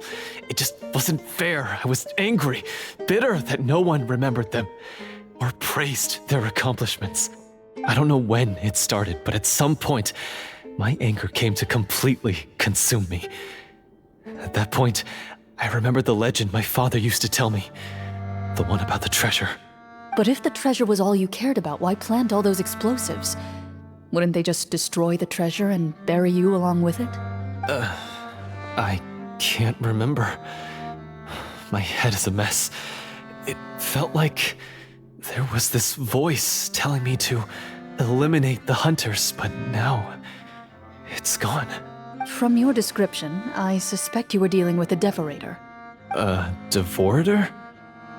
Oh, your master, your father, I mean, never talked about it? It was a kind of monster that was active several centuries ago. No, I've heard of it. I'm just not sure why you suddenly... Wait, it can't be. The seal! The seal? My family has served as Marechausse Hunters for many generations. But the title and swordsmanship weren't the only things passed down over our line. There was a seal as well. My father instructed me to always watch over that seal and maintain it regularly. He said it had been passed down over a truly ancient age, and protecting it was our clan's most important duty. But I neglected that duty after he died. I finally decided to come down and check on it one day, and that's where my memories become fuzzy. The devorator would be a formidable adversary for any mortal being, even ones as capable as the hunters. If you lacked the power to completely destroy it, you could easily fall prey to its influence and corruption. In light of this, some Marechausse Hunters chose to seal the devorator away, in the hopes that a permanent solution would come with the passage of time. I heard it has the power to amplify the obsessions and desires in people's hearts, to the point where they overtake you entirely. It would seem I'm not just lacking in skill with a blade, but in mental fortitude as well. And yet, you were able to retrieve 3 of the 4 keys. If I remember correctly, each was entrusted to a respected and capable hunter. How did you manage it? One of them belonged to my father. The second I stole from a different hunter. And the third... was one that I snatched while the person was on the way home from the tavern. I nearly died in that alley. I know just how strong you are. It's as clear as day to everyone in Fontaine. I observed you from dusk to dawn, but could never find any opportunity to sneak up on you. I never even saw you drink a single glass of liquor. The only way I could think to obtain that last key was to lure you here using your hobby, and then... Oh, I get it now. That monster, it wanted to bury you here alongside the treasure. I won't comment on anything else, but the script was good. Well, I did pour my heart and soul into it. The stories my father used to tell me about the glory of the heroic Marechausse Hunters and how they came to be forgotten.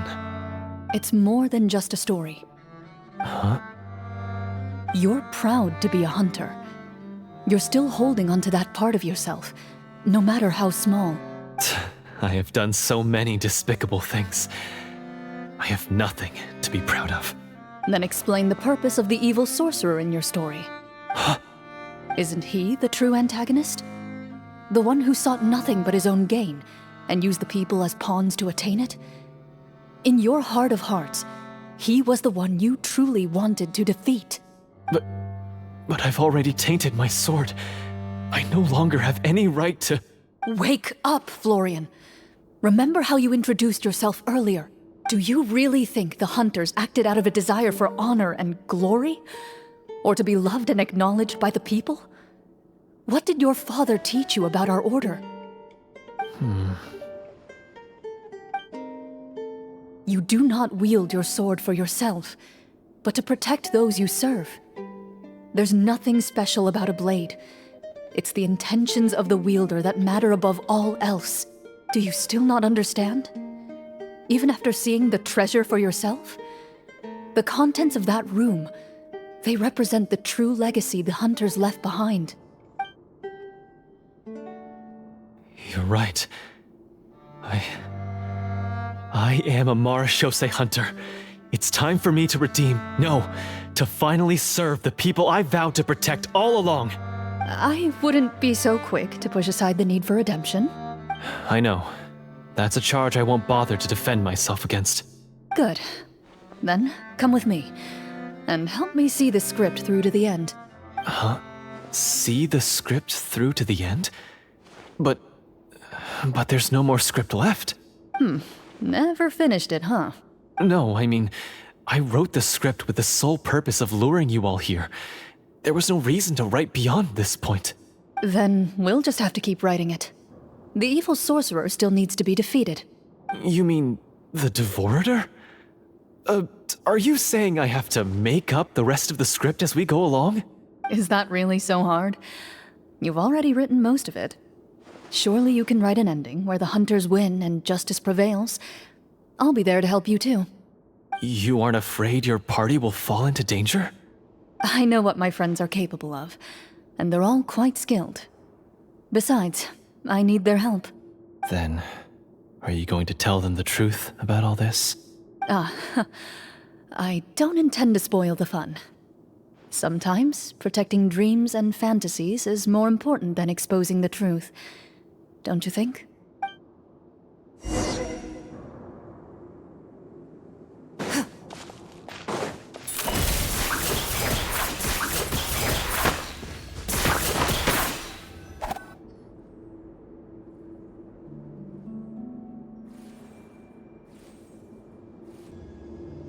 They're back!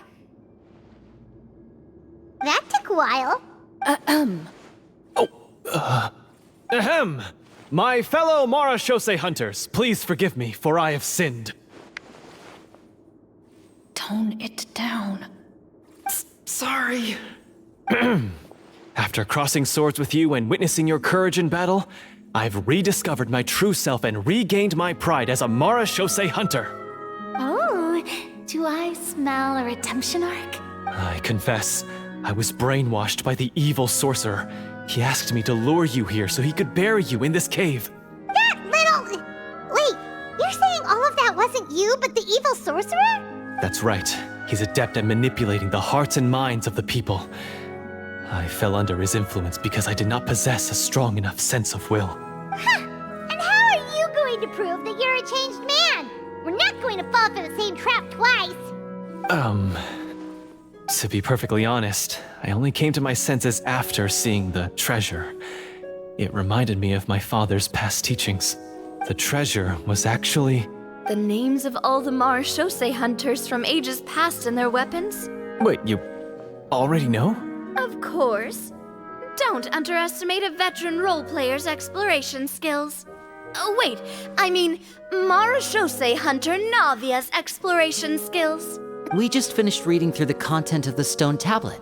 That tablet recorded the lives of some fascinating people. For example, this Marechausse Hunter called Est. She inherited the responsibilities of the Golden Hunter and passed judgment on many people. But in private, she had a very easygoing personality. Her favorite pastime was singing and dancing with her friends, and she was said to have a beautiful voice. So, she was just like you. Oh, you really think so?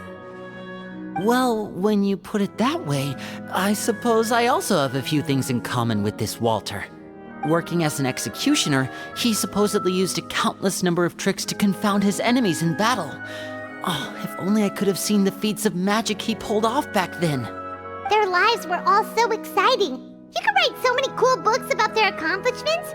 How could they have all been forgotten? Because they chose to be. To hunt monsters that only appear in the shadows, you must also operate in the dark. To be a Marechausse Hunter is to willingly give up on wealth and fame. Then this stone tablet must have been left behind by their companions. That's right. Few Marechausse Hunters ever revealed their identity to the public. They always protected the city from the shadows. The only time they spoke of their accomplishments would be at night, when they gathered with their fellow hunters in front of the bonfire to share stories of the monsters slain by their hand. So, this tablet was created not so that the hunters would be remembered by the people, but so that they would be remembered by each other. No wonder this place was so well hidden. You regard the stone tablet in solemn silence. The names of your comrades etched onto its surface serve as a reminder that you are never truly alone. The tablet proves that, although a hunter walks a shrouded path, it is not a solitary one. There will always be those who walk beside you, a fact that remains as true today as in ages long past.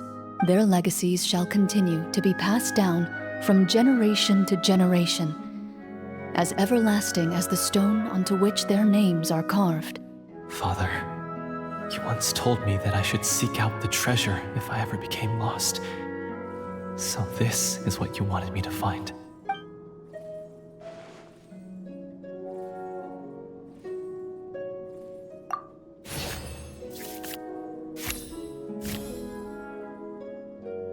His eyes are sincere, and his words ring true.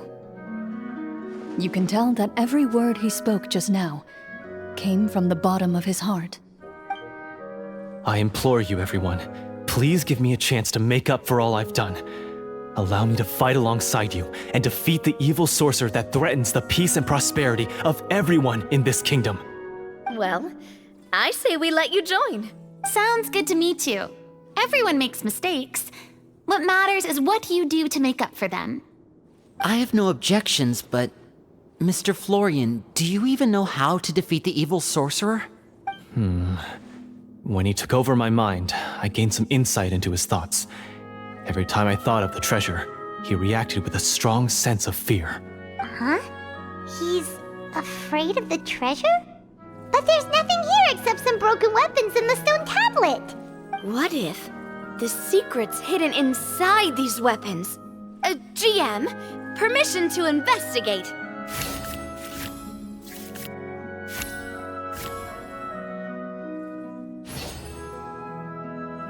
At first glance, the weapons appear absolutely ordinary. But as you observe them, you notice a faint energy emanating from within. These blades have slain countless monsters. Though it's been a long time since they were used in battle, their edges remain sharp, as if they're simply waiting for the next worthy hunter to carry on their legacy. So basically take these with us, right? I'll take this weapon, since it used to belong to Est. Maybe it'll find comfort in being held by someone who appreciates the arts.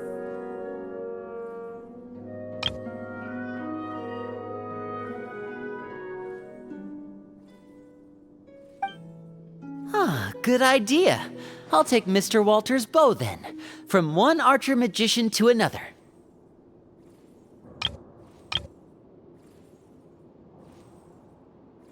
Paimon's gonna pick a cool weapon too!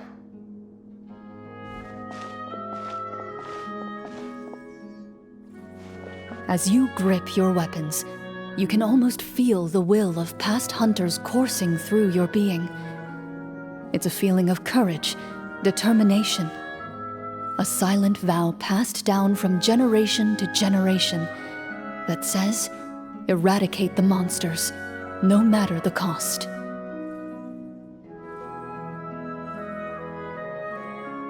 Mr. Florian, do you know where to find the evil sorcerer? I was able to see his surroundings when our minds were connected. I believe he's currently hiding out at the church in the kingdom. We must be extremely careful. He's spent so long living among monsters that he's now taken the form of one. He will not be easily defeated. Then why don't we explore some more and try to find some higher level gear? We don't want to just fight him and lose, right? Oh, No, we have to strike now. He was greatly weakened when I managed to break out of his control. If we let him rest, he might have time to escape. I agree with Mr. Florian. We've got to act while we have the advantage. Don't forget, the people of the capital are counting on us. Yeah, now that we've got a plan, there's no point in waiting. The longer this drags on, the worse it will be for everybody. Yes, that's what's called... Yes, that's exactly right. Alright, you've persuaded Paimon. Mr. Florian, please lead the way. Of course. Follow me. He had to set up so many scenes today, and now he has to join in for this last part. I really don't envy his job. Finally, you decide to slay the evil sorcerer and bring peace back to the kingdom once and for all. As you walk away, you feel the gaze of the stone tablet at your back, as if all the hunters of the past are wishing you success in the battle ahead and awaiting your triumphant return.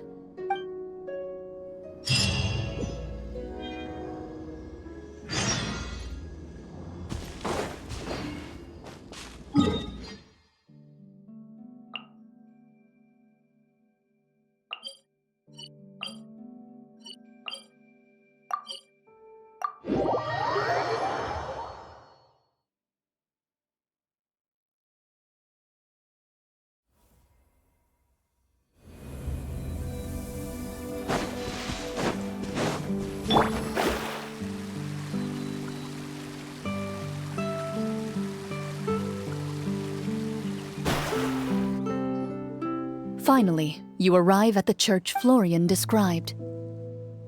As you approach, an ominous aura surrounds you. You get the sense that your enemy is close at hand. How strange. This uneasy feeling seems so real. How did they manage that? Now, it is time for the final battle. Let's go!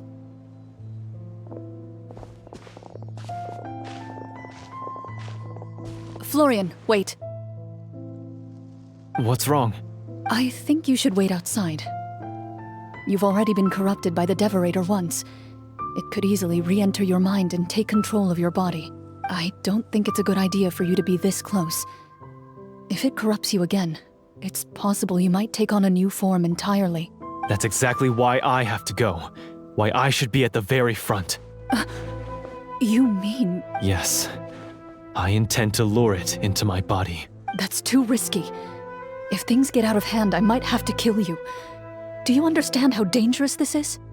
I understand, but if I do this, you'll have a clear and visible target. The Devorator will have a hard time passing up a chance to enter a body it knows how to control. You won't have to worry about any of your friends being taken over. You're not like me, Miss Clorinde. You're a just and powerful Marechausse Hunter. The monster broke free due to my error.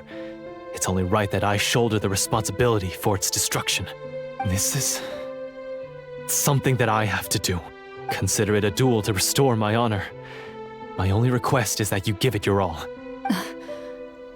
I understand. Then, as a champion duelist, I hereby accept your request for a duel, and extend to you my most sincere regards.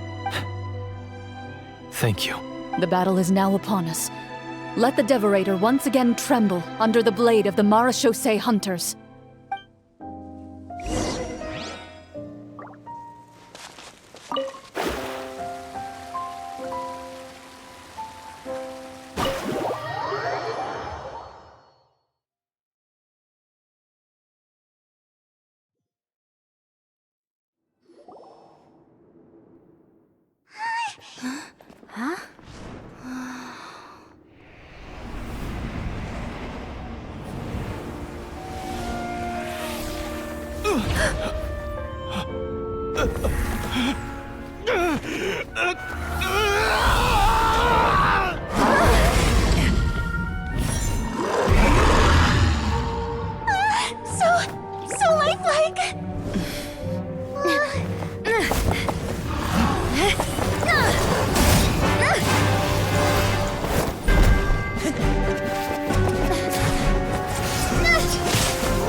This foe is not invincible. You hold the treasure, the power to defeat it, in your own 2 hands. The treasure? You mean... The names! It's the Marechausse Hunter's names! How are we supposed to... You forget, Paimon? There's still one skill we saved until the very end. Hunters fight not for fame, but to aid the people whenever they are summoned. Walter the Marechausse Hunter, master of 1,000 tricks, executioner of the Phantom Hunters, I call for aid!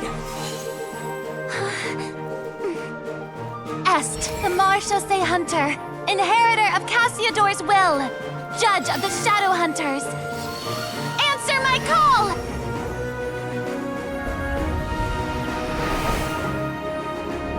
Petronia, protector of justice and order. The hunter I respect the most. Thank you for saving my friend, the best one I'll ever know. Please, lend us your strength!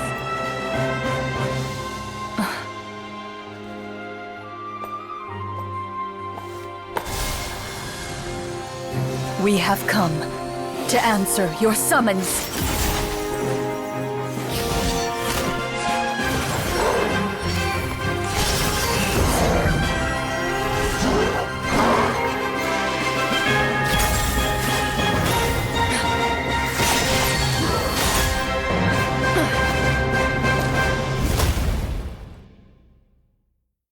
And so, the monsters were eradicated, and the sorcerer was defeated. Peace soon returned to the capital. Those in the court, manipulated by the sorcerer, also recognized the errors of their ways. Some remembered the names of the heroes who saved their kingdom, but others simply continued their lives none the wiser. Such is the story of the Marechausse Hunters. They pursue the phantoms in the darkness and exterminate all who pose a threat. They will always protect the city and those within it, even should all memory of their accomplishments be forgotten by the very people they serve. I am assuming we've finally reached the end of the script. Yes, you've reached one of the better endings. It's a pretty solid story overall. I thought it was just an ordinary adventure at first, but the further we got into it, the more impressed I became with the production and the plot. That final battle especially. All the effects were super realistic. Oh, right. Yeah, totally. That's a really good point. I never expected the weapons we picked up from that vault would have that kind of effect. Yeah, mine nearly scared the daylights out of me when it started glowing. I took a good look at it after we got out, but I don't think it ever lit up again. Oh, we should probably give these props back, right? I'll just leave mine here. Did you have a good time? Of course. Let me know if another script like this comes around. Sure, no problem. Then I'll head back for now. I think I need some time to fully digest everything that just happened. Once Mr. Florian is awake, please pass on my regards to him. He must be extremely exhausted to have passed out cold like that. You're right. He's had a lot to deal with. Well, see you all some other time. Toodaloo!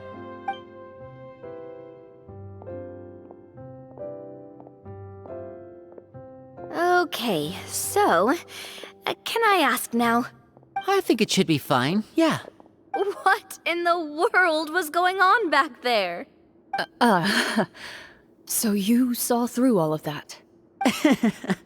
That time in the cave when you told us to close our eyes, it'd be weirder if we didn't notice anything. I was dying of curiosity the entire time. I mean, you did a pretty bang-up job of pretending nothing had gone wrong. Farina actually looked like she thought all of it was planned. Guess none of us wanted to be the one to break the illusion. What are you all talking about? Oh, wait. Don't tell me you never... Ugh, this is all my fault. It's not too late to cover your ears. Here, partner, I'll do it for you. Bit late for that, don't you think?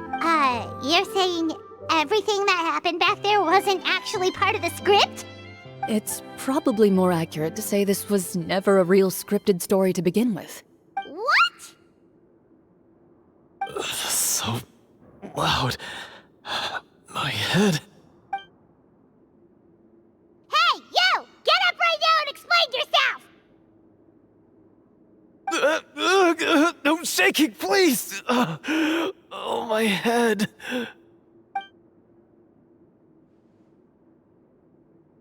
Did Paimon just hear that right? You guys made up that whole last part on the spot? It's not nice to lie to people, but Paimon's gotta admit, that was a really good story, Florian. Oh, and nice improvisation, Clorinde! Yeah, it was like watching a magician improvise a spectacular magic trick after forgetting an important prop. If Paimon knew something was wrong with that vault, she would have floated straight in the opposite direction! Everything was under control. As if you've ever described a situation as being out of control. I'm pretty sure any situation you consider to be easy to handle would scare a reasonable person half to death. Guess I'm just used to it. You must run into a lot of unexpected situations then. That explains why you're so good at coming up with things on the spot. As for you, Florian, I know there's no excuse for what I did. I'll turn myself into the guards at once, confess my crimes, and accept any punishment that comes my way. I would say you've already suffered more than enough. What? You may have been blinded by fame and fortune in the beginning, but your actions during the final battle had proven you to be a true Marechausse Hunter. You'll be far more used to the city above ground than below. Your job as a hunter is more important. But... Of course, you'll still need to take the keys and pay a personal visit to the 2 hunters you wronged. Prepare to accept any terms they give you as well. Yes, of course. As far as I'm concerned, though, your showing in the duel was enough to prove your honor. Then I'll do exactly as you said. I'll go return those 2 keys right now. Thank you so much, everyone. I'll do my best to prove myself worthy of the second chance you've given me. I swear this on my name and honor as a Marechausse Hunter. Until we meet again, everyone.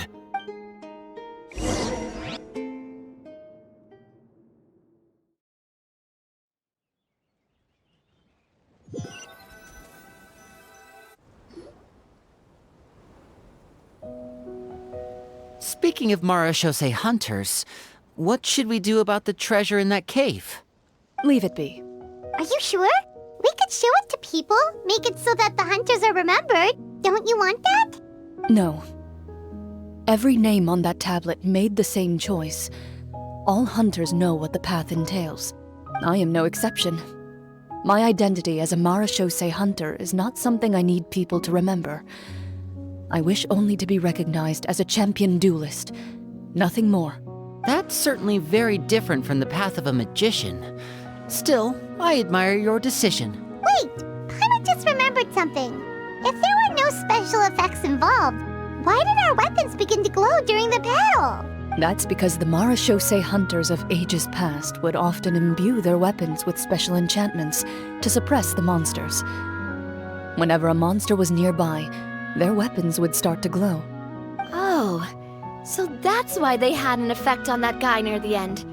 I really thought the summons were doing all the work. Well, I'm sure the summons were a part of it too. Oh? How so? This particular devorator probably hailed from the same era as the hunters we saw in the room. The names you recited all belonged to the bravest hunters. Countless monsters fell to their blades. That's likely why the devorator visibly reacted when you said them out loud. So the names held the power all along! Navia. Everything you said during your summon. Huh? Oh, I meant what I said. I mean, it was true to my character, so yeah, I'm glad you heard it. Just don't make me repeat myself. It's embarrassing. I really appreciated those words. All right, all right. Don't get all sentimental on me. Anyway, let's not talk about that anymore. I'm going to go on ahead. Don't fall too far behind now. She ran off! I should probably head back as well. This story was truly incredible.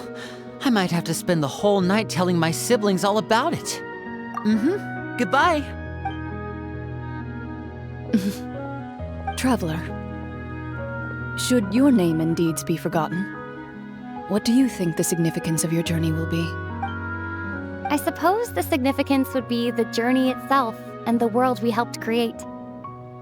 There's still value in the time I shared with everyone here, in the things we were able to accomplish, even if no one remembers them. A great answer. I'll remember it. Me? The Marechausse Hunter says nothing in response to that question. Perhaps her answer lies in her silence. An unspoken vow left to echo through the night. The path she walks needs no explanation.